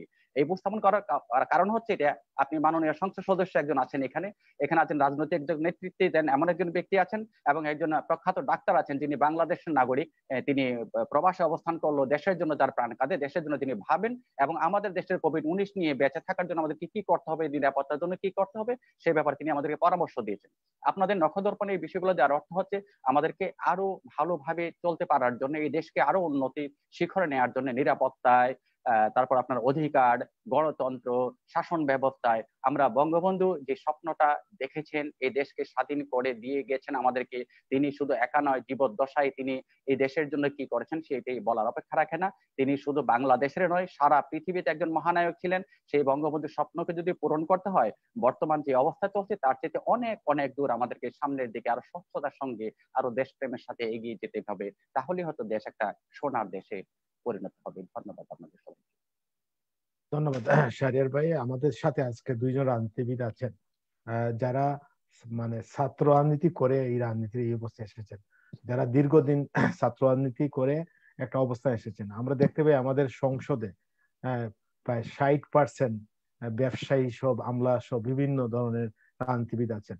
আপনি আজকে কিছু জিনিস তুলে ধরেছেন, এটা আসলে সঠিক। যে পাপলুরা যারা বিভিন্ন ভাবে মানে সংসদ সদস্য পদটা কিনে নিয়ে যায়, ওরা তো মানুষের জন্য কি কাজ করবে, এটা আজকে প্রশ্ন দেখা দিয়েছে।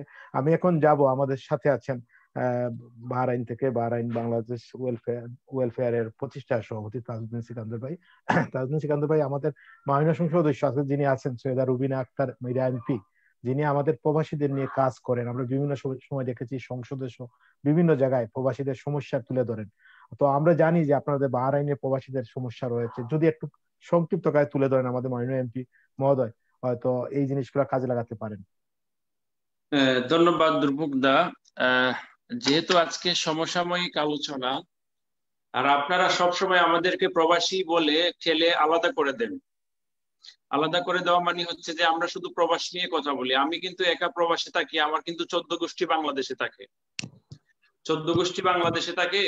সো আমি এখানে 2-3টা পয়েন্টে কথা বলবো, তারপরে প্রবাসের বিষয়গুলো নিয়ে আসতেছি। মানে এখানে আলোচনা হয়েছে ভ্যাকসিন নিয়ে। যেহেতু আমরা উন্নত দেশে থাকি, বাংলাদেশ হয়তোবা এদের দেশের, কারণ আমাদের জনসংখ্যা অনেক বেশি, হয়তোবা এই দেশের মতো আগাতে একটু সময় লাগবে। তো আমি একটু বাহরাইনের বিষয়গুলো তুলে ধরবো, করোনা ভাইরাসের এই যে পরিস্থিতি বা সরকারের ভূমিকা। সরকার এখানে ভ্যাকসিন তারা টেস্ট করেছেন, আমাদের বাংলাদেশিরাও কিন্তু নিয়েছে, এবং তারা সাকসেস হয়েছে, এবং সেই ভ্যাকসিন এখন তারা মার্কেটে ছেড়ে দেওয়ার চিন্তা ভাবনা করেছে। আর করোনা টেস্ট কিন্তু এখন ওনারা ফার্মেসিতে একটা মানে ইয়ে আকারে, মানে হ্যাঁ কিট বলে তারা ছেড়ে দিয়েছেন। 4 দিনারে পাওয়া যায়, আপনি নিয়ে বাসায় টেস্ট করতে পারবেন। 4 দিনার বাংলার আমার মনে হয় 1000 টাকার মতো হবে, 1000 টাকা বা 1200 টাকার মতো হবে আর কি। এবং এখানে মাস্ক না পরলে প্রথমে 5 দিনার স্ট্যান্ড জরিমানা ছিল, এখন সেটাকে বাড়িয়ে 20 দিনার করা হয়েছে। মাননীয় এমপি মহোদয় খুব সুন্দর কথা বলেছেন, আমরা যদি নিজেরা সচেতন না হই, সরকার আমাদেরকে কিভাবে সচেতন করবে, সেটাও সত্য। কিন্তু সরকারি কিছু নিয়ম আছে, আইন আছে, সেগুলো যদি সুন্দরভাবে ভালোভাবে প্রয়োগ করা হয়। আর আমাদের দেশে কিন্তু জনপ্রতিনিধিদের অভাব নাই, মেম্বার থেকে নিয়ে চেয়ারম্যান থেকে নিয়ে আপনার ভাইস চেয়ারম্যান থেকে নিয়ে আপনার ইউপি, আপনার এমপি, এরপরে আপনার মন্ত্রী, আমাদের প্রত্যেকটা জায়গায় জায়গায় তো প্রতিনিধিরা আছে। এরপরে পলিটিক্যাল প্রতিনিধিদের তো অভাবই নাই। এই দল সেই দল, যুব দল, যুবলীগ সব মিলাইয়া আমাদের কিন্তু প্রতিনিধি আর প্রতিনিধি। তাহলে আমাদের এই জনসংখ্যাকে, আমাদের পাবলিককে সচেতন করার জন্য তো আমাদের জনপ্রতিনিধিদের অভাব নাই।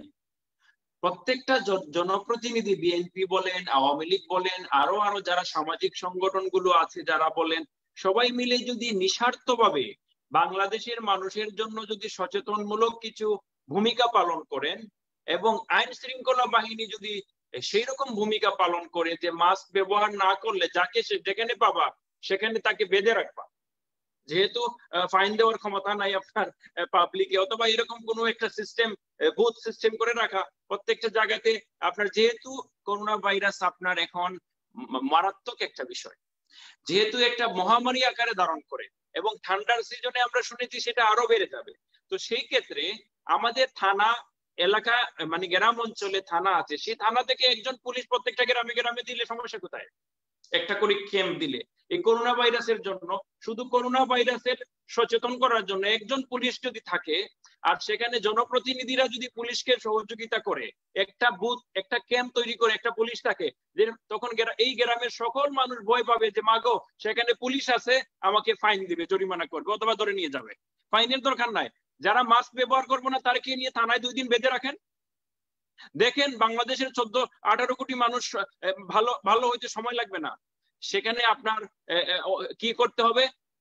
পুলিশ কর্মকর্তাদের থেকে নিয়ে, প্রতিনিধিদের থেকে নিয়ে সবাইকে নিঃস্বার্থভাবে সরকারকে ভালোবেসে, দেশকে ভালোবেসে দায়িত্ব পালন করতে হবে। আমাদের দায়িত্বহীনতার অভাব নাই। আমরা দায়িত্বহীনতার মধ্যে বাংলাদেশের বেশিরভাগ মানুষ, সেটা সরকারি কর্মকর্তা হোক আর বেসরকারি হোক আর পুলিশের হোক, সবকিছু মিলে আমরা দায়িত্বহীনতা বেশি আমরা দেখতে পাচ্ছি, আমাদের চোখে ধরা পড়ছে, যেহেতু আমরা প্রবাসে থাকি। আর প্রবাসে থাকলেও আমাদের এখন সব খবর কিন্তু মিনিটে সেকেন্ডে আমাদের কাছে আসে, সেই বিষয়গুলো কিন্তু একটু দেখতে হবে। আমি আরেকটা বিষয় আসবো, আমাদেরকে বলা হয় রিমিডেন্স যোদ্ধা, আমাদেরকে বলা হয় রিমিডেন্স যোদ্ধা। রিমিডেন্স যোদ্ধা মানে কি?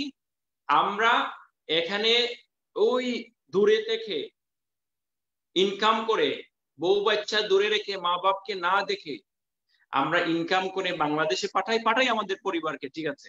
আমরা সরকারকে দেই না, দেই আমাদের পরিবারকে। যখন পরিবারকে দেই, সেই টাকাটা সে কি করে? সে বাংলাদেশে খরচ করে। এই খরচ করার কারণেই হচ্ছে আমরা রিমিডেন্স যোদ্ধা, মানে সেই টাকাটা বাংলাদেশেই থাকে, বাইরে আসে না। আমি একটি প্রতিবেদন দেখলাম আপনার এখানে, আপনার টিআইবির একটি প্রতিবেদন, আপনারা হয়তো দেখেছেন কিনা জানি না। সেখানে বলা হয়েছে যে বাংলাদেশের বাইরে আমরা যারা রিমিডেন্স যোদ্ধা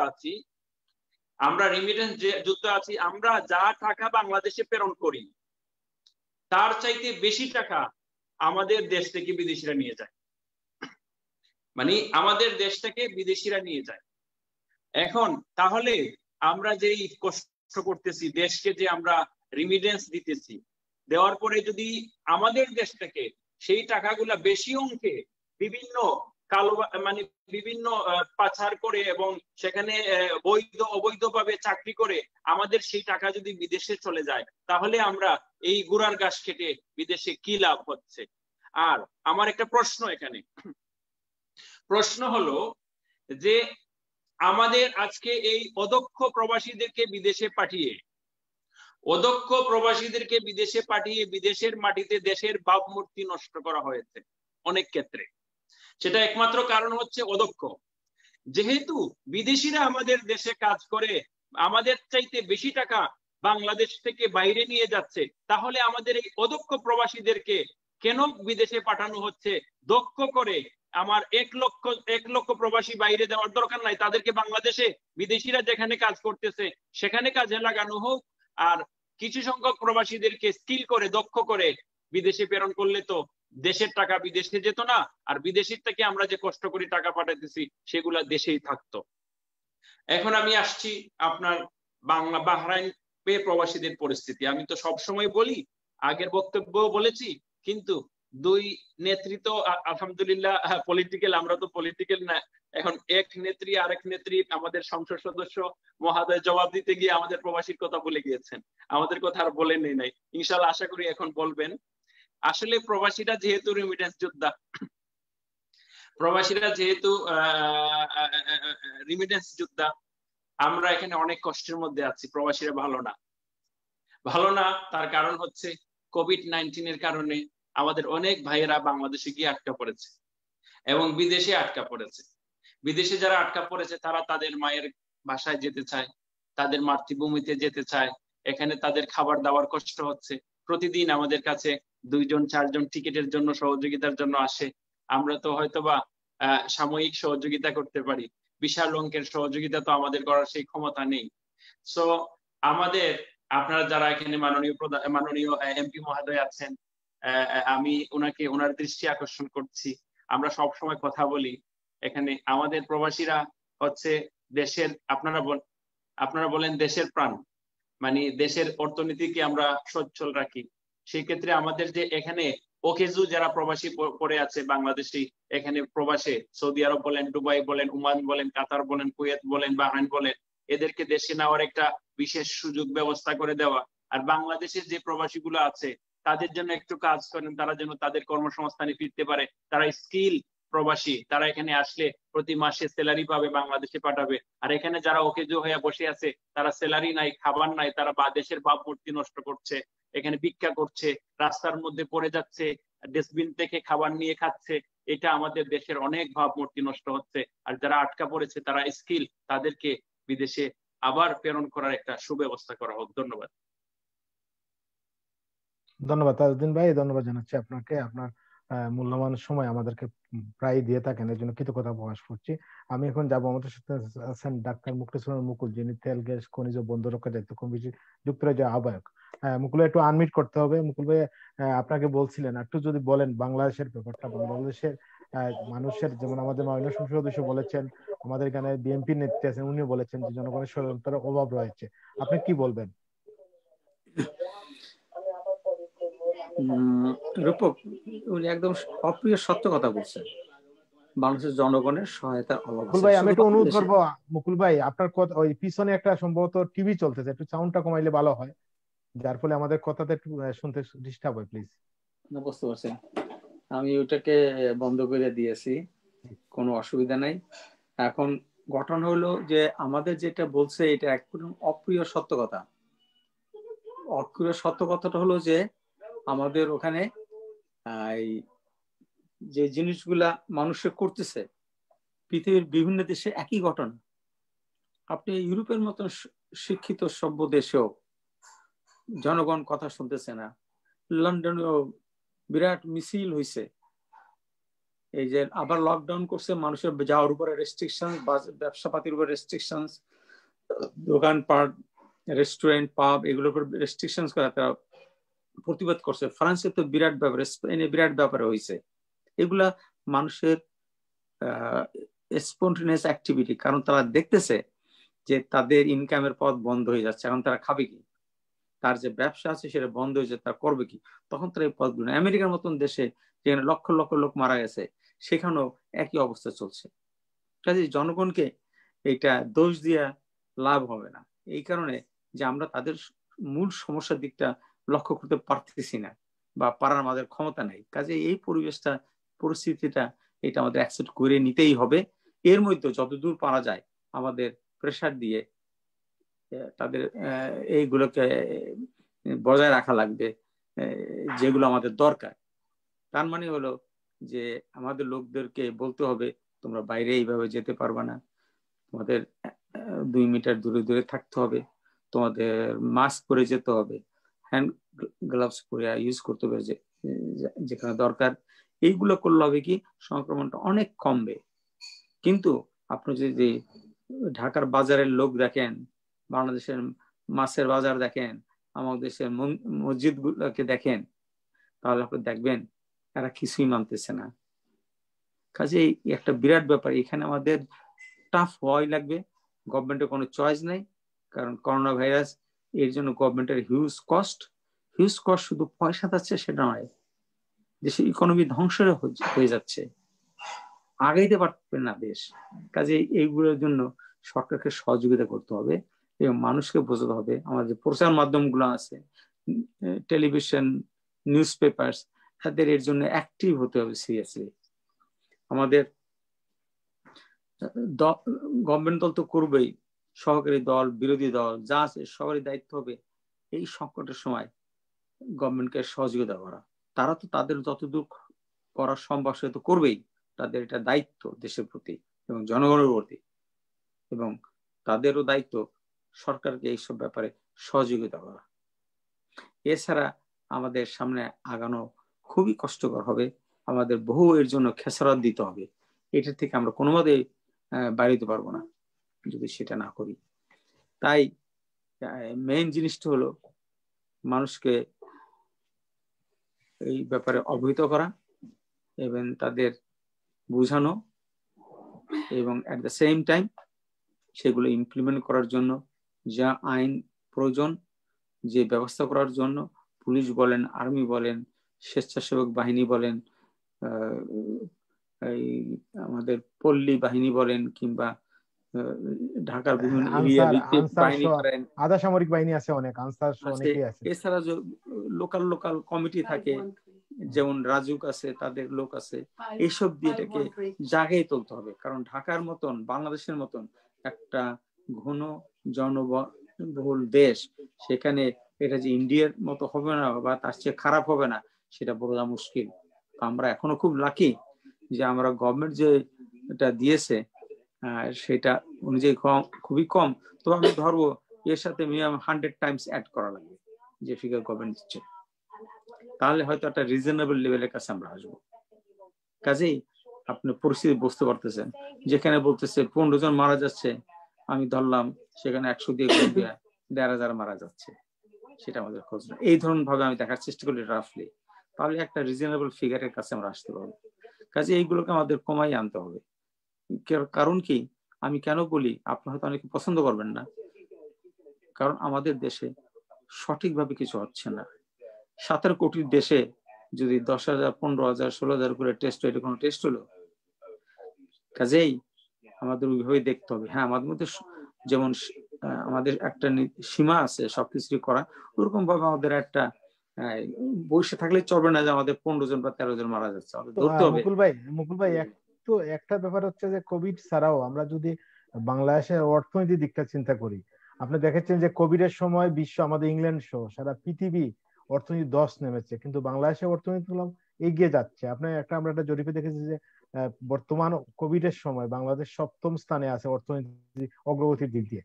এটা তো একটা ভালো দিক। I agree 100%। এটার জন্য আমি আমাদের দেশের সরকারকে বাহবা দেই, শুধু দেশের সরকারও না, তারা আমাদের যারা ইন্ডাস্ট্রিয়ালিস্ট, যারা শিল্পপতি বা যারা ইন্ডাস্ট্রির সাথে জড়িত, তাদেরও বাহবা দেই। শুধু বাহবা এই জন্য দেই যে তারা এগুলোকে চালাইতে পারছে, যে কোনো ভাবে হোক চালাইছে। কিভাবে চালাইছে? যারা শ্রমিক তাদের ট্রেনে নিয়ে আসছে, কি সিরিয়াস করোনা ভাইরাস তার মধ্যে নিয়ে আসছে, তাদের আইনা কাজ করাইছে। তাহলে এখানে বোঝার কি ব্যাপারটা হলো, আমরা রিস্ক নিতে বাধ্য হয়েছে। যেহেতু আমরা রিস্ক নিচ্ছি সেই জন্য আমরা আগাই গেছি। সারা পৃথিবী কোথাও ওইভাবে কিনতে পারতেছে না, বাংলাদেশে একটা সুনাম আছে, তা আমাদের কাছ থেকে মাল আবার কিনতেছে বা নতুন কাস্টমার আমরা পেয়েছি, সেই জন্য ইকোনমি খুব ভালো। কিন্তু কারণ কি, একটা বুঝতে হবে, আমাদের ইকোনমি হলো বেসিক্যালি বেসিক ইন্ডাস্ট্রির উপরে। কাজেই এগুলো নিডস মানুষের ডে টু ডে। আপনি ঘরে বসে থাকলে, না খেয়ে থাকলেও আপনার লাগবে, কাজে আমাদের মার্কেট থাকবেই। এখন পর্যন্ত আমরা যখন হাইটেকে যাব তখন এটা ভিন্ন জিনিস হবে। ইউরোপ, আমেরিকা হলো হাইটেক, তারা আমাদের মতো বেসিক গুলো করে না, কারণ তাদের কস্ট ইফেক্টিভ না। সেগুলো আমাদের মতন দেশের কাছে দিয়ে দিয়েছে, এশিয়া, আফ্রিকা, সাউথ আমেরিকা কাছে দিয়ে দিয়েছে, তোমরা এগুলো করো, গরিব মানুষ তোমরা হাইটে খাও। আমরা মারার জিনিসপত্র বানাবো, রাইফেল বন্দুক বানাবো, বোম বানাবো, প্লেন বানাবো, শিপ বানাবো, তোমাদের কাছে বেসমু হাই প্রাইসে, আর তোমরা মারপিট করে বেরো। এই হলো তাদের পলিটিক্স, এবং এটা হলো তাদের ব্যবসা। ধন্যবাদ মুকুল ভাই, ধন্যবাদ, কৃতজ্ঞতা জানাচ্ছি আপনার ব্যস্ত সময় আমাদের সময় দেওয়ার জন্য। আমি একটু এই ফাঁকে বলে নিই, আমাদের আগামীকালকে অনুষ্ঠান হচ্ছে সমসাময়িক বাংলাদেশ, আমরা এই কথা বলবো। আগামীকাল থাকবে আমাদের অনুষ্ঠানে থাকবেন মাননীয় সংসদ সদস্য, বাংলাদেশের ওয়ার্কার্স পার্টি কেন্দ্রীয় কমিটির সদস্য, সাতক্ষীরা 1 আসনের সাংসদ অ্যাডভোকেট মুস্তফা লুৎফুল্লাহ এমপি। আগামীকাল থাকবেন আওয়ামী লীগের সাবেক সাংসদ, বঙ্গবন্ধু পার্ক চক্রের সভাপতি মোহাম্মদ নবী নওয়াজ, থাকবেন বিএনপির কেন্দ্রীয় কমিটির সহ সম্পাদক মুস্তাফিজুর রহমান বাবুল, থাকবেন ডক্টর মঞ্জুর গুদা টরিক, সাবেক সভাপতি বাংলাদেশ ছাত্র ইউনিয়ন। আগামীকাল অনুষ্ঠান বাংলাদেশ সময় রাত 9টা, ইউকে সময় বিকাল 3টা দেখার আমন্ত্রণ রইল। আমি এখন যাবো, আমাদের সাথে আছেন বিএনপির কেন্দ্রীয় নেতা, মহিলা দলের কেন্দ্রীয় কমিটির মানব উন্নয়ন সম্পাদক খন্দকার ফারহানা ইয়াসমিন আতিকা আপুর কাছে। আপু, শুনলেন বিশেষ করে আপনার যে বাংলাদেশের কোভিড-19 বা বাংলাদেশের যে বর্তমান যে অবস্থা, সে অবস্থায় কি পরামর্শ রয়েছে সরকার, আরো কি করলে মানুষের আরো উপকার আসতে পারে, একজন রাজনীতিবিদ হিসাবে কি বলবেন? ধন্যবাদ আমাকে আবারও সুযোগ দেওয়ার জন্য। আমি আসলে অনেকগুলো প্রশ্নের সম্মুখীন হয়েছি, আমি ওই উত্তরগুলো দিয়ে আপনার প্রশ্নে আসব। প্রথমে আমি মীরা আপাকে একটু কথা বলতে চাই। মীরা আপা হয়তো আমাকে চিনতে পেরেছেন কিনা জানি না, বাট মীরা আপাকে আমি চিনেছি, আমরা নারীর সবার যে একটা প্রোগ্রামের সাথে ডেমোক্রেসি ইন্টারন্যাশনাল একসাথে কাজ করি, আমি সেখানে অনেকবারই ওনার সাথে আমার দেখা হয়েছে। আপা, আপনি যে কথাটা বলছেন, ইংরেজিতে একটা কথা আছে যে পাওয়ার অফ অ্যারোগ্যান্স, মানে ক্ষমতার দাপটে ক্ষমতার কথা বলা, সে ধরনের কথা বললে আসলে কোনো কথার কোনোদিনই সমাধান হয় না। আপনি নিজেকে চিন্তা করুন, দেশের একজন সাধারণ নাগরিক হিসেবে চিন্তা করুন, তারপর নিজেকে কথা বলুন, দেখুন আপনার মুখ থেকে এই কথাগুলো বের হতে পারবে না। আপনি যে বাম্পার ফলনের ফসল কাটা ফটো সেশনের কথা বললেন, আমার যে দেশের মানুষ কাছে 50 টাকা কেজি আলু কিনে খেতে হয়, সে দেশের মানুষ খেয়ে আছে কি না খেয়ে আছে সেটা দেখার সময় আপনাদের নেই। কারণ প্রণোদনার নামে মোবাইল নাম্বার আপনাদের ছাত্রলীগের নেতাদের মোবাইল নাম্বারে ভর্তি, সেখানে সাধারণ মানুষের মোবাইল নাম্বার কটা আছে আপনারা নিজেরাই হিমশিম খাচ্ছেন, সেখানে আর আমার কি বলার আছে। আর আমাদের তাজউদ্দিন ভাইয়ের একটা খুব কথা আমার ভালো লেগেছে, সেটা হচ্ছে যে তারা বাংলাদেশে যে প্রেগন্যান্সি টেস্ট করে সেই টেস্টের মতো ওনারা এখন কোভিডের টেস্ট করেন। বাট বাংলাদেশে আমরা এতটাই স্পর্শকাতর, এতটাই প্রতিহিংসা পরায়ণ যে আমাদের ডক্টর জাফরুল্লাহ অনেক সফলতার সাথে একটা কিটের ব্যবস্থা করেছিলেন, আবিষ্কার করেছিলেন ওনার ইয়ার মাধ্যমে, যেটা নাকি আমাদের প্রত্যেকের দোরগোড়ায় পৌঁছে দেয়, এটা সম্ভব ছিল। এবং সেটা যদি আমরা ব্যবহার করতে পারতাম তাহলে বাহরাইনের মতো বাংলাদেশের মানুষও মনে হয় এই অবস্থা থেকে বেরিয়ে আসতে পারতো। কিন্তু আমরা সেই প্রতিহিংসার শিকার হয়ে সেটা আস্থা করে মারা যাচ্ছে, সেটার কোনো ফল আমরা ভোগ করতে পারছি না। শাহরিয়ার ভাইয়ের একটা কথা আমাকে একটু বলতে হচ্ছে, ওনার কথা ধরে উনি এমপি শালিকার 500 কোটি টাকার একটা বিবরণ দিলেন, আর বিএনপি এবং আওয়ামী লীগের দুটার পার্থক্যর কথা একটা চিত্র উনি আমার কাছে চেয়েছেন। তো আপনাকে একটা কথা দিয়ে আমি শুধু এইটুকু বলি যে শালিকার এমপির হচ্ছে 500 কোটি টাকা, যার বয়স 23 বছর, আর বিএনপির স্বেচ্ছাসেবক দল একটা বিরাট অঙ্গ সংগঠন, সেই সংগঠনের সভাপতি বাবু ভাই মারা গেছেন, তার স্ত্রী সন্তান নিয়ে কোথায় থাকবেন, তার একটা ঢাকা শহরে ফ্ল্যাট নেই। বাংলাদেশের আমাদের মাননীয় মহাসচিব মির্জা ফখরুল ইসলাম আলমগীর তাকে একটা ফ্ল্যাটের চাবি গিফট করেছেন। এই হচ্ছে বিএনপি এবং আওয়ামী লীগের মধ্যে পার্থক্য, এটা হচ্ছে বিএনপি আওয়ামী লীগের মধ্যে পার্থক্য। আর গণতন্ত্রের সংজ্ঞা আমি কিভাবে দিব?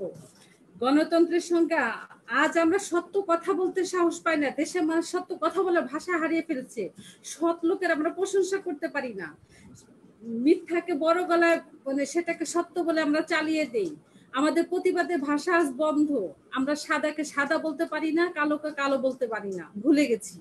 গণতন্ত্র আজ ভুলণ্ঠিত, গণতন্ত্রের অধিকার মানুষ আজকে তা ভুলে গেছে। যে দেশের দিনের ভোট রাতে হয় সেই দেশে আবার কিসের গণতন্ত্র? কোন গণতন্ত্র নিয়ে আমরা আছি?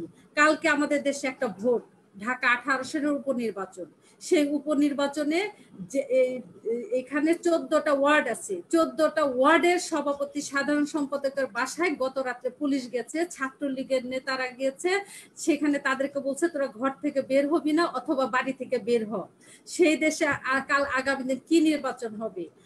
এই এখানে ঢাকা দক্ষিণখানে আমাদের মহিলা কমিশনার আছেন ইলোরা, সেই ইলোরার বাসায় পুলিশ সহ প্রায় 200 ছাত্রলীগের নেতাকর্মী গেছে, তার মাকে ধরে সেখানে হ্যারাসমেন্ট করা হয়েছে, তাদেরকে বাসা থেকে বের হওয়ার জন্য অনুরোধ করা, মানে টেনে হেসে বের করার জন্য চেষ্টা করা হয়েছে।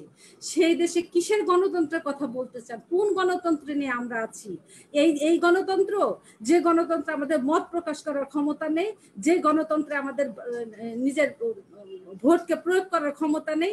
সারা দেশের মানুষ সব দেশেই গণতন্ত্রের প্রথায় একজন নাগরিক তার একটা ভোট হচ্ছে মূল্যবান আমানত, এবং সেই আমানতটাকে প্রয়োগ করার জন্য 5টা বছর অথবা কোনো দেশে 4টা বছর অপেক্ষা করে একটি ভোট দেওয়ার জন্য। সে একদিনের রাজা। রাজা দেশ চালা 5 বছর, কিন্তু জনগণ হচ্ছে একদিনের রাজা। সে একদিনের রাজাকে আজ পথের ফকির বানিয়ে দেওয়া হয়েছে। আজকেও ভোট দিতে যায় না, আজকে তারা ভোট কেন্দ্রেই যায় না, কারণ জানে তাদের এই ভোটের কোনো মূল্য নেই, তাদের এই মতামতের কোনো মূল্য নেই, তাদের এখানে কোনো অধিকারকে প্রতিফলিত করা হবে না, তাদের মতের কোনো প্রতিফলন হবে না। যদি সত্যি জনগণের মতের প্রতিফলন করা হতো, সত্যিকারে গণতন্ত্র দেশে থাকতো, তাহলে পরে একদিনের জন্য 24 ঘন্টার মধ্যে আওয়ামী লীগ সরকারকে এখান থেকে বিদায় নিতে হতো। শুধু মুখের জোর কথা বলবেন না, জনগণের ভাষাকে বুঝতে শিখুন, জনগণের ম্যান্ডেটকে মেনে নেওয়ার ক্ষমতা নিজেকে তৈরি করুন, এবং নিজেদেরকে সেইভাবে তৈরি করুন যে জনগণকে আমরা সাথে নিয়ে চলবো। আপনারা নিজেরা যেরকম ইচ্ছে মতো কথা বলেন, আপনার প্রধানমন্ত্রী যে ভাষায় কথা বলেন আপনি ঠিক একই ভাষায় কথা বললেন। আপনাদের দুজনের কথার মধ্যে কোনো পার্থক্য আমি নিজেকে বেসিক্যালি খুঁজে পাইনি, কারণ আপনার প্রধানমন্ত্রীও যেভাবে বলেন, সে যেটা বলবে, এখন রাত 2টার সময় যদি বলে এখন সূর্যোদয় হয়েছে, আপনার সবাই আপনার বলেন সূর্যোদয় হয়েছে, এবং সেটাই আপনাদের সময়, এবং সেটাই আপনার একই কথায় প্রতিফলন হয়েছে। সেটাকে বাদ দিয়ে আসুন আমরা দেশের মানুষকে নিয়ে ভাবি। আমি একটা শিক্ষা প্রতিষ্ঠান থেকে এসেছি, আমি সেই ইডেন কলেজের সেখানে ছাত্র সংসদে ছিলাম। সেই দিন আমি ছাত্রীদেরকে নিয়ে চিন্তা করেছি, তাদের সুযোগ সুবিধা নিয়ে চিন্তা করেছি, এবং আজ পর্যন্ত আমি আমার জনগণ যারা আমাদের সাথে আছে, এই করোনার কালীন সময়ও আমি মানুষের পাশে থাকার চেষ্টা করেছি, তাদের দুঃখের ভাষা বুঝেছি, তাদের কষ্টটা দেখেছি। আপনারাও জনগণের পাশে আসুন, জনগণের কাছে আসুন, তাহলে বুঝবেন তাদের ভাষা, তাদের কষ্ট। আপনারা রঙিন চশমা পরে কখনোই খুঁজে পাবেন না কে না খেয়ে আছে, কে খেয়ে আছে। আপনাদের দৃষ্টিতে সবাই খুব ভালো আছে। হ্যাঁ, আপনাদের মতো এই পাপলুদের মতো মেয়েরা, পাপিয়ার মতো লোকেরা, এরা খুব ভালো আছে। হয়তো আপনারাও সেই মানে তাদেরই সামিল, আপনারাও হয়তো খুব ভালো আছেন, কিন্তু জেনে দেশের জনগণ ভালো নেই, আমরা ভালো নেই। সবাইকে ধন্যবাদ। ধন্যবাদ আতিকা আপু, আপনাকে ধন্যবাদ জানাচ্ছি, কৃতজ্ঞতা জানাচ্ছি ব্যস্ত মাঝে মাঝে সময় দেওয়ার জন্য। অনুষ্ঠান আমরা শেষ পর্যায়ে আমরা যাব আমাদের মাননীয় সংসদ সদস্য সৈয়দা রুবিনা আক্তার মীরা এমপির কাছে। মীরা আপা, আপনি শুনলেন বিশেষ করে আমাদের যা আতিকা আপু অনেক প্রশ্ন তুলেছেন, এবং কি বলবেন?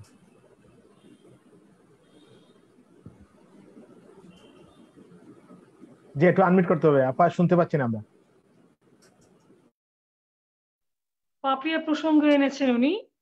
পাপিয়া 2014 পর্যন্ত করতো বিএনপি, এরপরে আওয়ামী লীগের কিছু নষ্ট ভ্রষ্ট নীতিহীন মানুষের সংস্পর্শে এবং তাদের সহযোগিতা আওয়ামী লীগ এসেছে, কিন্তু প্রোডাক্ট বিএনপি।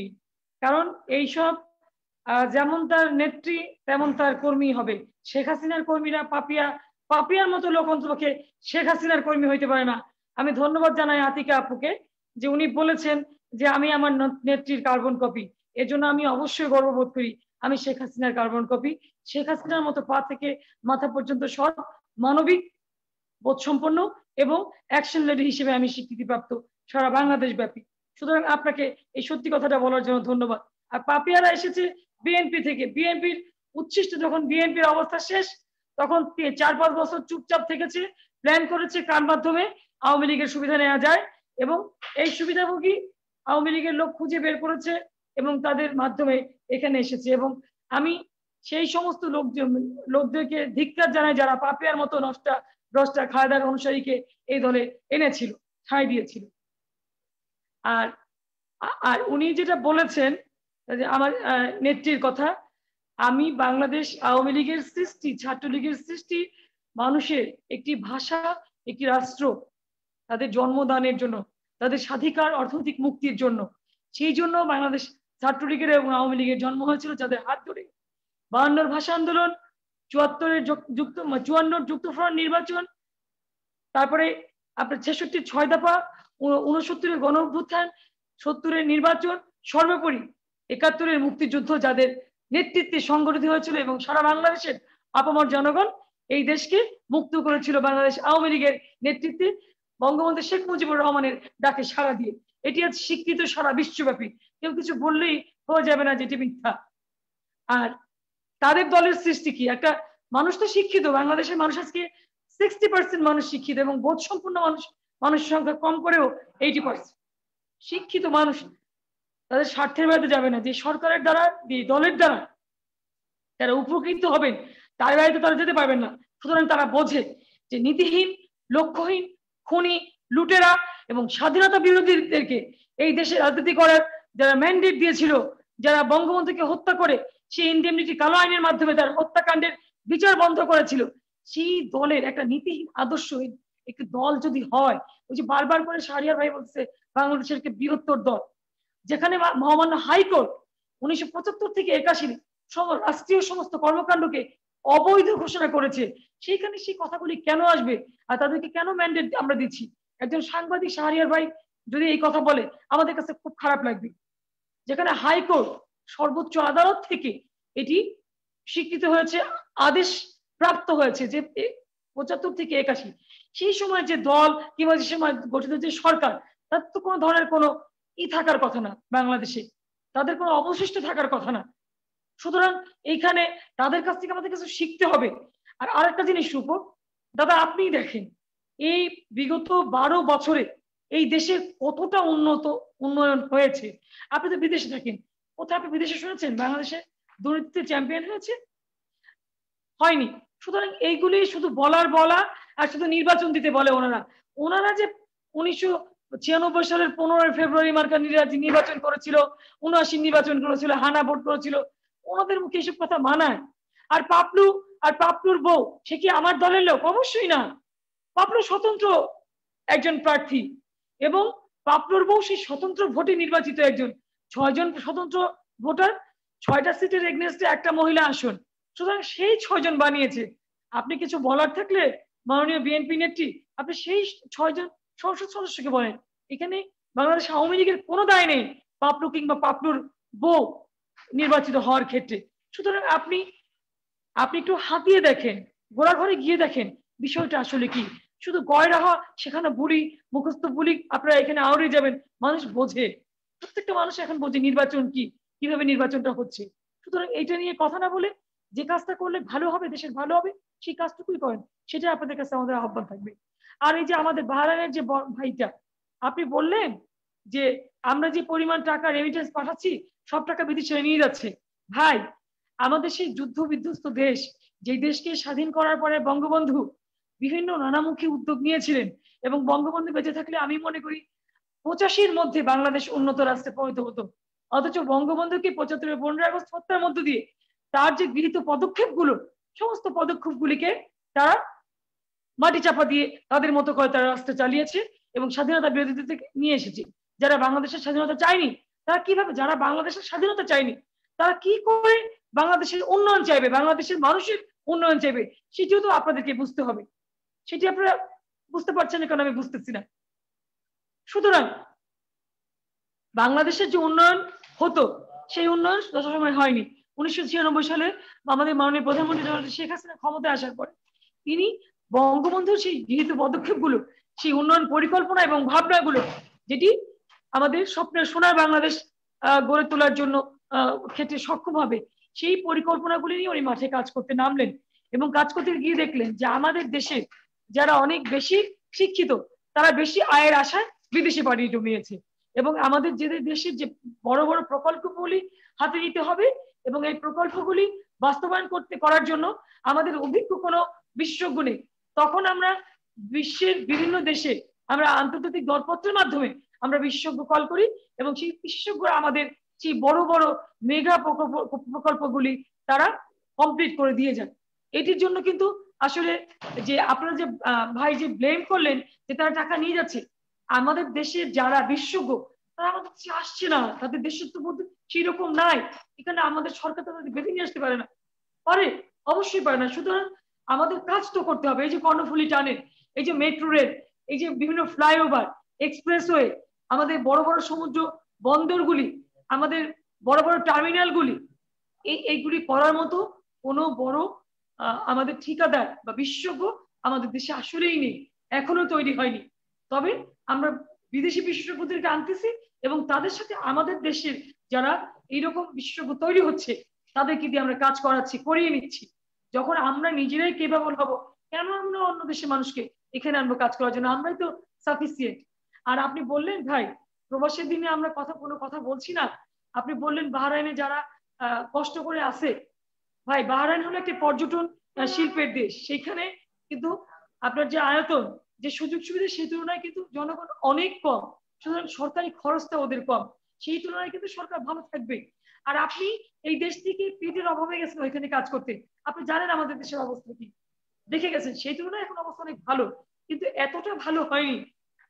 সেই সময় আপনাদের সরকারকে দিতে হবে, আপনাদের কোঅপারেট করতে হবে। আর আরেকটা জিনিস আপনি আমার থেকেও ভালো জানেন, যেহেতু আপনি বিদেশে অনেকদিন যাবত থাকছেন, আমরা তো চাচ্ছি যে আমরা ওই দেশে লোক পাঠাবো যারা আটকে পড়ে আছে, আমরা প্রত্যেকটা দেশকে আমরা পাঠিয়ে দিতে চাচ্ছি, কারণ ওখানে গেলে তারা কাজ করবে, সেই কাজের বিনিময়ে তারা যে পয়সা পাবে সেই পয়সাটা আমাদের দেশে পাঠাবে এবং আমার জিডিপির পরিমাণ বাড়বে। কিন্তু এই বাংলাদেশের থেকেও অন্যান্য যে দেশগুলোতে যেতে চাচ্ছে সেই দেশের অবস্থা আরো খারাপ অর্থনৈতিক, যেই কারণে সেই দেশ চাচ্ছে না, যারা আটকে পড়ে আছে এখন তাদেরকে নিতে চাচ্ছে না।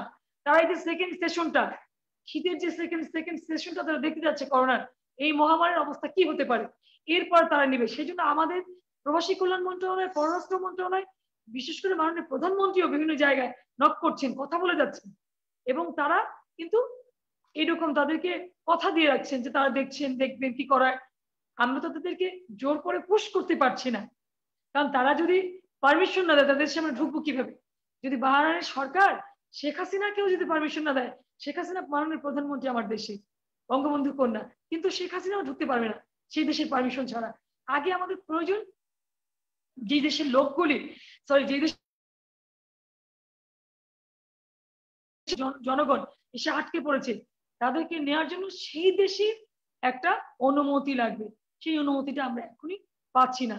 এরপরে যে মহিউদ্দিন ভাই আমাদেরকে বললেন যে আনস্কিলড, ভাই যে যুদ্ধ বিধ্বস্ত একটি দেশ, সেই দেশকে আপনার স্কিল করার জন্য যে পদক্ষেপগুলি হাতে নিয়েছিলেন বঙ্গবন্ধু, সেটা কিন্তু উনি করে দিতে পারেননি, ওনাকে হত্যা করা হয়েছিল এবং সেই দিকে অন্য সরকারগুলি ধাবিত হয়নি। আবার শেখ হাসিনা ক্ষমতায় এসে কিন্তু সেটিতে হাত দিয়েছে, সেটি একটা জায়গায় নিয়ে এসেছে, আবার সেই 2001 থেকে 8 পর্যন্ত সেই আমাদের সেই কর্মকাণ্ডগুলি আবার থেমে যায়। এখন আমরা কিন্তু অনেকগুলি কাজ করেছি যেগুলি আপনারা হয়তো বা অনেকে জানেন, অনেকে জানেন না। আমাদের সরকার প্রত্যেকটা উপজেলায় একটি টিটিসি কি করেছে, হাতে নিয়েছে, টেকনিক্যাল ট্রেনিং সেন্টার। যেহেতু আমার একটা টিটিসি আমি নিয়েছি, এই জন্য আমি একটু জানি, আমি একটি রিক্রুটিং লাইসেন্স করতে দিয়েছি, কারণ আমি চাই সর্বোচ্চ পরিমাণ লোক, আমার 3 লাখ ভোটার, তার মানে আমার প্রায় 4-5 লক্ষ লোক, আমার 4-5 লক্ষ লোকের মধ্যে অন্ততপক্ষে তরুণ আছে, তরুণ যারা কর্মক্ষম তারা আছে হয়তো বা 2.5-3 লাখ। আমি চাচ্ছি যে 2.5-3 লাখের কম করেও 1 লাখ লোক বিদেশে যায়, সেই জন্য আমি টিটিসি নিয়েছি। এরকম প্রত্যেকটা এমপি তার এলাকায় টিটিসি নিয়েছে, যেখানে 4-5টা দেশের, যেখানে আমাদের কর্মীদের বেশি প্রয়োজন হয় সে দেশের ভাষা এবং 2-3টা ট্রেড কোর্স তাদের শিক্ষা দেওয়া হবে, যাতে করে তারা সেই সব দেশে এখন আর 15-20 টাকা চাকরি না, মিনিমাম 1 লাখ টাকা বেতনে চাকরিতে যাবে। কারণ যত টাকা তারা আর্ন করবে তত টাকাই তো আমাদের দেশে বাড়াবে। এটা সরকারের লাভ, আমাদের লাভ, নিজের লাভ কেনা চায় ভাই, আপনাদের বুঝতে হবে। সেই জন্য সরকারকে সময় দিতে হবে, আমরা কিন্তু করছি এবং আপনারা খোঁজ দিয়ে দেখেন কত পদক্ষেপ নেওয়া হয়েছে। পাশাপাশি আমাদের যে জেনারেল এডুকেশন, সেই জেনারেল এডুকেশনের অনুযায়ী আমাদের কিন্তু চাকরির বাজার নেই বললেই চলে। সেই জন্য আমরা এখন জেনারেল এডুকেশনকে আমরা টেকনিক্যাল শিক্ষায় রূপান্তরিত করছি, বিএন শাখা খুলছি, টেকনিক্যাল শাখা খুলছি, প্রত্যেকটা বিদ্যালয় এবং উচ্চ মাধ্যমিক এবং বিদ্যালয় এবং ডিগ্রি কলেজগুলিতে প্রত্যেকটা জায়গায় আমরা টেকনিক্যাল এডুকেশনটাকে ইনভলভ করছি এবং সেই সব জায়গায় বিশাল আকারে আমাদের কর্মমুখী হচ্ছে। আমরা চাচ্ছি এখন ওইখান থেকে আমাদের একজন প্রত্যেকটা টেকনিক্যাল সাউন্ড হবে, হয় তারা বেশি কিছু করবে নিজেরাই, চাকরির আশায় ঘুরবে না, অন্যথা তারা বিদেশে যাবে, তারা বিদেশে অনলাইনের মাধ্যমে অ্যাপ্লিকেশন করে যেতে পারবে তাদের এই সার্টিফিকেটগুলো ওখানে শো করলে যে তারা বিভিন্ন ভাষা জানে, তারা বিভিন্ন টেকনিক্যাল কোর্স জানা আছে, সুতরাং তাদেরকে অন্য দেশের সরকার নিবে এই সার্টিফিকেট গুলো দেখলে, সেগুলি আমরা ব্যবস্থা করতেছি। এখন শুধু যদি মুখ পিটাই আমরা তাহলে তো হবে না ভাই, সরকারকে সময় দিতে হবে, সরকার করছে। একটা জিনিস বুঝতে হবে যে আমাদের যে দেশ, আমাদের এই দেশের সমান আমেরিকার অনেক রাষ্ট্র আছে যেখানে জনসংখ্যা আছে মাত্র 50 লাখ, আমাদের 20 কোটি, প্রায় 40 গুণ। সুতরাং আমাদের সরকারকেও সময় দিতে হবে। সরকার, আপনারা তো বিদেশে আছেন, আসেন না চিটাগাং, বাংলাদেশে বিভিন্ন জায়গার যে আপনার রাস্তাঘাটগুলি করেছে সরকার, সেই টাকাগুলি কোথায় পেয়েছে? প্রত্যেকটা জিনিস তো আপনাদের স্বীকৃতি দিতে হবে যে কাজগুলি করেছে। আপনারা অনেকেই যে বিএনপি গেল রব উঠাচ্ছে, সবার সাথে আমরা সবাই গলা মিলাচ্ছি, কিন্তু এই যে এত উন্নয়ন, এই উন্নয়নের এগনেস্টে আপনাদের বিশ্বব্যাপী তো শুধু অ্যাওয়ার্ডই পাচ্ছি আমরা বিভিন্ন। এই যে আমাদের 10 লক্ষ, আমরা যে 1 কোটি মানুষ চলে গিয়েছিলাম 71-এ, ভারত আমাদের খাইয়েছে পড়িয়েছে। এই মায়ের 10 লক্ষ, আমাদের এত কষ্টের মধ্যে আমরা 10 লক্ষ লোককে জায়গা দিয়েছি না। এটা কি মানবতার কোনো নাই? সরকারকে একচাটিয়া যা ইচ্ছা তাই বলে যাচ্ছে, এখানে আমাদের সাংবাদিকরা তাদেরকে সাপোর্ট দিচ্ছে। সরকার যে এত মানবিক কাজ করছে, এত সুদূর প্রসারী, এই যে আমাদের নদী শাসন, নদী ভাঙন প্রতিরোধে যে ডেল্টা বডি পরিকল্পনা করেছেন সরকার 2100 সাল নাগাদ, এবং পর্যায়ক্রমে প্রতি বছর আমাদের নদীগুলি, আমাদের সাগরের যে আমাদের সমুদ্র অঞ্চলগুলি, সেগুলি যে আমাদের পার্মানেন্ট বাঁধের আওতায় নিয়ে আসা হচ্ছে, সেটি কিন্তু সরকার করছে। আপনাদের বুঝতে হবে, সরকারকে সময় দিতে হবে। সরকারের আর আসুন না, সরকারকে ঢালাভাবে সমালোচনা না করে আমরা ভেতরে খতিয়ে দেখি সরকার কি কি কাজ করছে জনগণের জন্য। এই জনবান্ধব শেখ হাসিনা সরকার জনগণের জন্য কি কি কাজ করছে আমরা আসলে খতিয়ে দেখি, এবং সেটি নিয়ে আমরা কথা বলি, আমরা কাজ করি। আমরা পিছিয়ে গেলে হবে না, এবং আমাদের মানে আমরা কি বলবো, আমরা ফ্রাস্ট্রেট হলে হবে না। আমাদের সরকারকে সময় দিতে হবে। আমাদের ব্যক্তিগত আমাদের অনেক থাকবে, সমস্যা আছে, কিন্তু সেগুলি সমাধান করার জন্য একটু সময় দিয়ে আসেন সকলে মিলে। আমরা একটু ধৈর্য এবং আমরা মানবতা বোধ সম্পন্ন হই। সকলে মিলে আসুন না, এই দেশটাকে সমালোচনার ঊর্ধ্বে গিয়ে দেশের প্রয়োজনে সকলে মিলে কাজ করে এই দেশটাকে আমরা সেই উন্নত একটি রাস্তায় পরিণত করি। সেটা যার হাত দিয়ে হোক না কেন, আমরা করি আসুন। এবং আমরা আসলে আমাদের বিচার করার ক্ষমতা অনেক বেশি। আমরা দেখতে পাচ্ছি যে কোন সরকার, কোন দলীয় সরকার ক্ষমতায় আসলে রাষ্ট্রের প্রভূত উন্নয়ন সাধিত হয়। আমরা জনগণ কিন্তু সেই দলকেই বেছে নেয়, কারণ জনগণ তার স্বার্থটা বোঝে। সুতরাং এখানে বললেই হবে না যে নির্বাচন দিলেই আমরা নির্বাচন করছি, পাতালে নির্বাচন, এসব ঠিক না। এটা মানুষের নাগরিকের উপর আমাদের বিশ্বাস রাখতে হবে, এবং সেই নাগরিকের জন্য যে কাজ করছে আমাদের সরকার, এই সরকার উপর আমাদের আস্থা রাখতে হবে। সরকার চাচ্ছে না, সরকার চায় না, এই সরকার তো এই দেশ সৃষ্টির জন্য, মানুষের স্বাধীনতা, অর্থনৈতিক মুক্তি, স্বাধিকার, ভাষা, এই সমস্ত কারণে কিন্তু সরকার এই আন্দোলন সংগ্রাম করতে করতে এই দেশকে স্বাধীন করেছে নেতৃত্ব দিয়ে। সুতরাং এই সরকারের প্রতি আমরা আস্থা রাখতে না পারি, আমরা কার উপর আস্থা রাখবো? যিনি আমাদের দীর্ঘ সময় সেই 13-14 বছর যে জেল জুলুম হলিয়া নিয়ে নিজের সন্তান সন্ততি, স্ত্রী, কন্যা সন্তান সকলকে তিনি পাশ কাটিয়ে ফেলে রেখে তিনি শুধু দেশের জন্য 14টা বছর জেল খেটেছেন।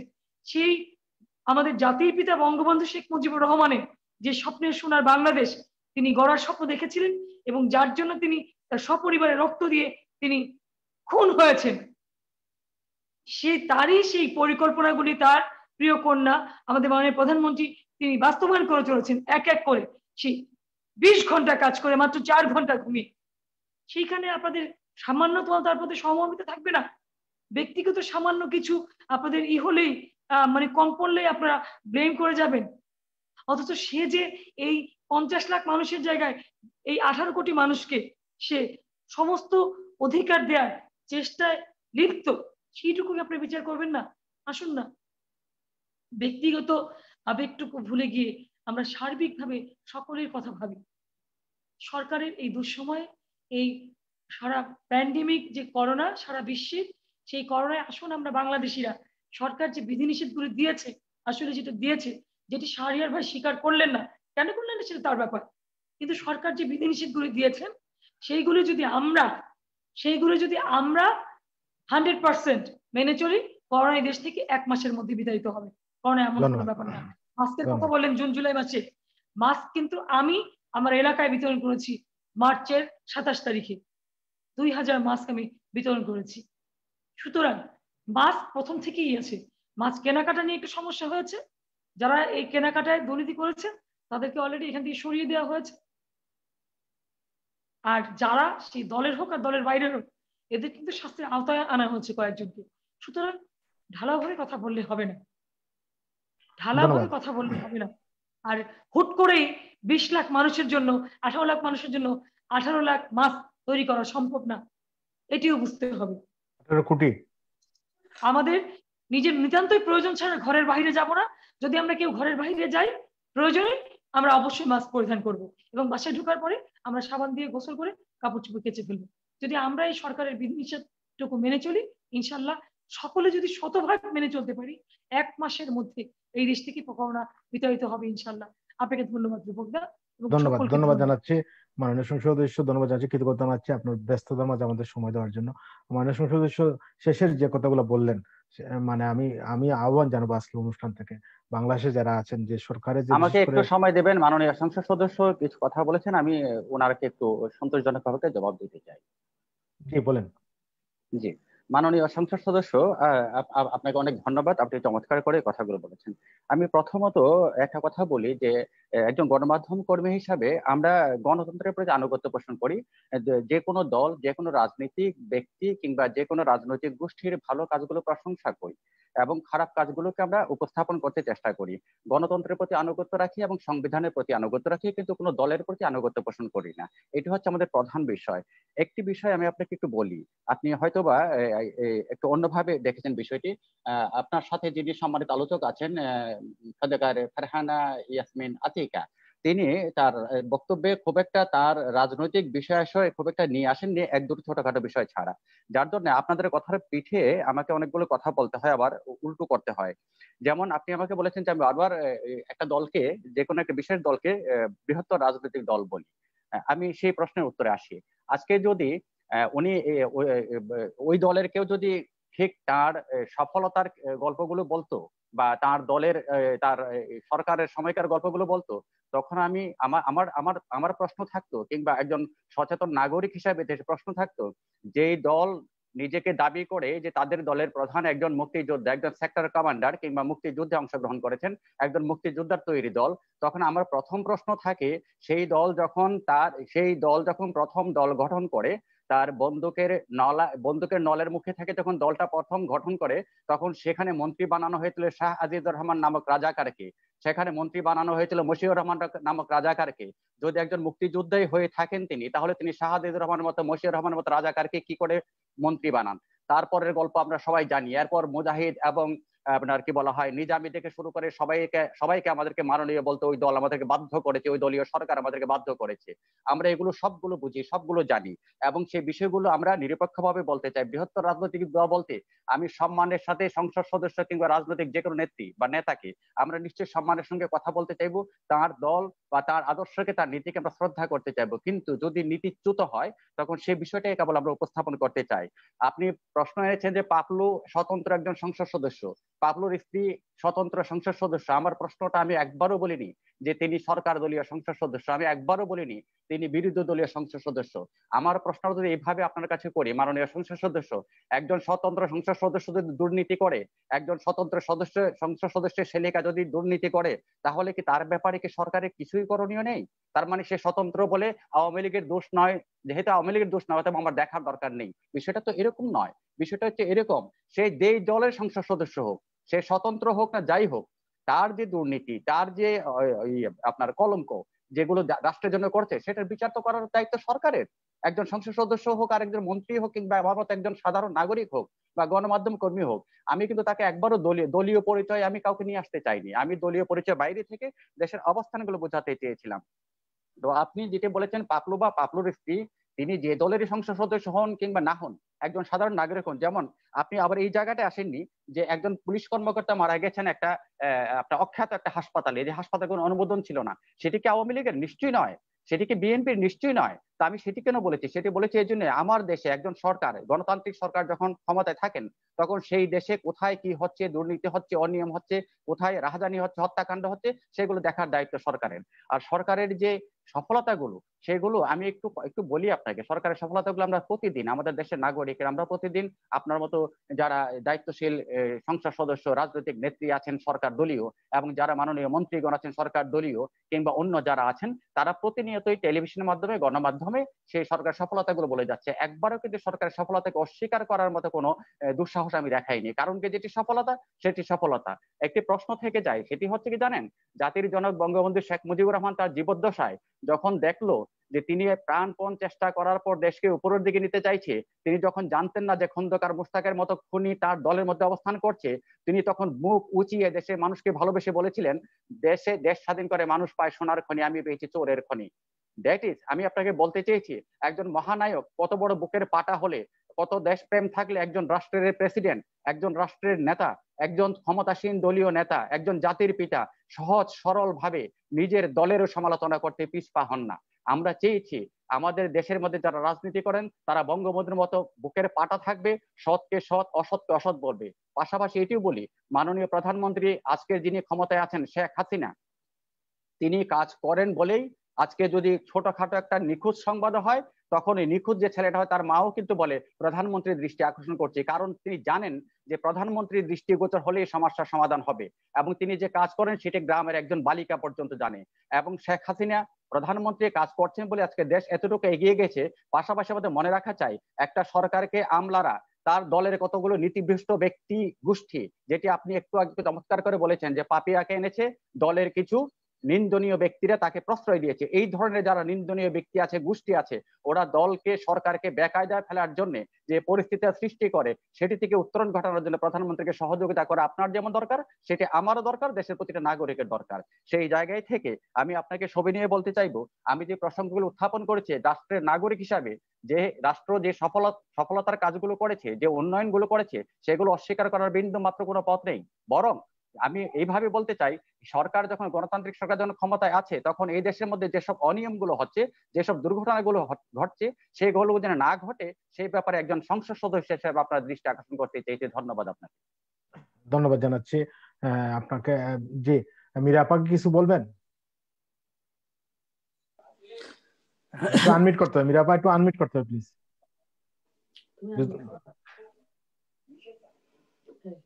না, আমি একটু মীরা আপা আপনি কি কিছু বলবেন? আমরা অনুষ্ঠান শেষ করতে যাচ্ছি, আমরা কথা শুনতে পাচ্ছি না, একটু আনমিউট করতে হবে প্লিজ। মীরা আপা আমরা কথা শুনতে পাচ্ছি না, একটু আনমিউট করতে হবে প্লিজ, এটা মিউট করা। হ্যাঁ শাহরিয়ার ভাই, আপনাকে ধন্যবাদ।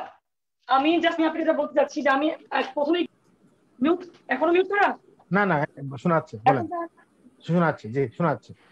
আমি যেটা শাহরিয়ার ভাইকে বলতে যাচ্ছি যে আমাদের সরকারের এই যে 50 লক্ষ আয়তনের মানুষের স্থলে আমরা 18 কোটি মানুষ বসবাস করি, যেই পরিমাণ আমাদের এই প্রয়োজন, পুলিশ,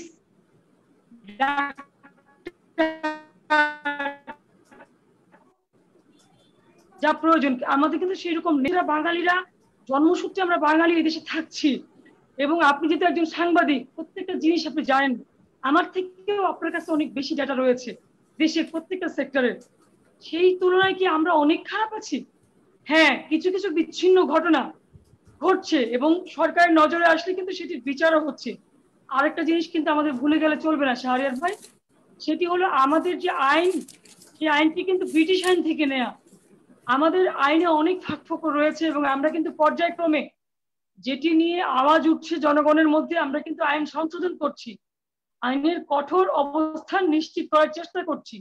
সেটির জন্য সময় দিতে হবে। আপনারা যারা আছেন, আপনারা যে কোনো বিষয়ে যদি সরকারের কাছ থেকে কোনো আইনের কঠোরতা চান বা পরিবর্তন চান বা পরিমার্জন চান, সেটি আপনারা সুনির্দিষ্টভাবে আপনাদের ফোরাম থেকে সরকারকে তুলে ধরুন। আমি একটি কথা মনে বলতে পারি আপনাদেরকে, জনগণের সরকার, শেখ হাসিনার সরকার বদ্ধপরিকর জনগণের কল্যাণে কাজ করার, জনগণের প্রয়োজনে কাজ করার। সুতরাং টুকটাক বিচ্ছিন্ন ঘটনা ঘটবে, পুলিশকে কিন্তু আমি কিন্তু আপনারা দেখেছেন অনেক জায়গায় পুলিশকে হেলিকপ্টার করে সরকার নিয়ে এসেছি, বাঁচাতে পারেনি এইরকম।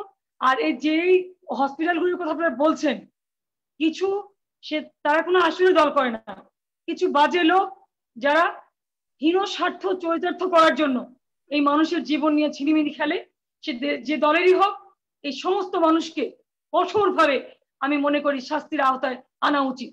যারা মানুষের জীবন নিয়ে যে হেলাফেলা করছে, সেটা আপনার ভুয়া ডাক্তার হোক, আর ভুয়া ফার্মেসি হোক, কিংবা ভুয়া মেডিকেল ক্লিনিক গুলি হোক, প্রত্যেকে কঠোরভাবে আইনের আওতায় আনা উচিত।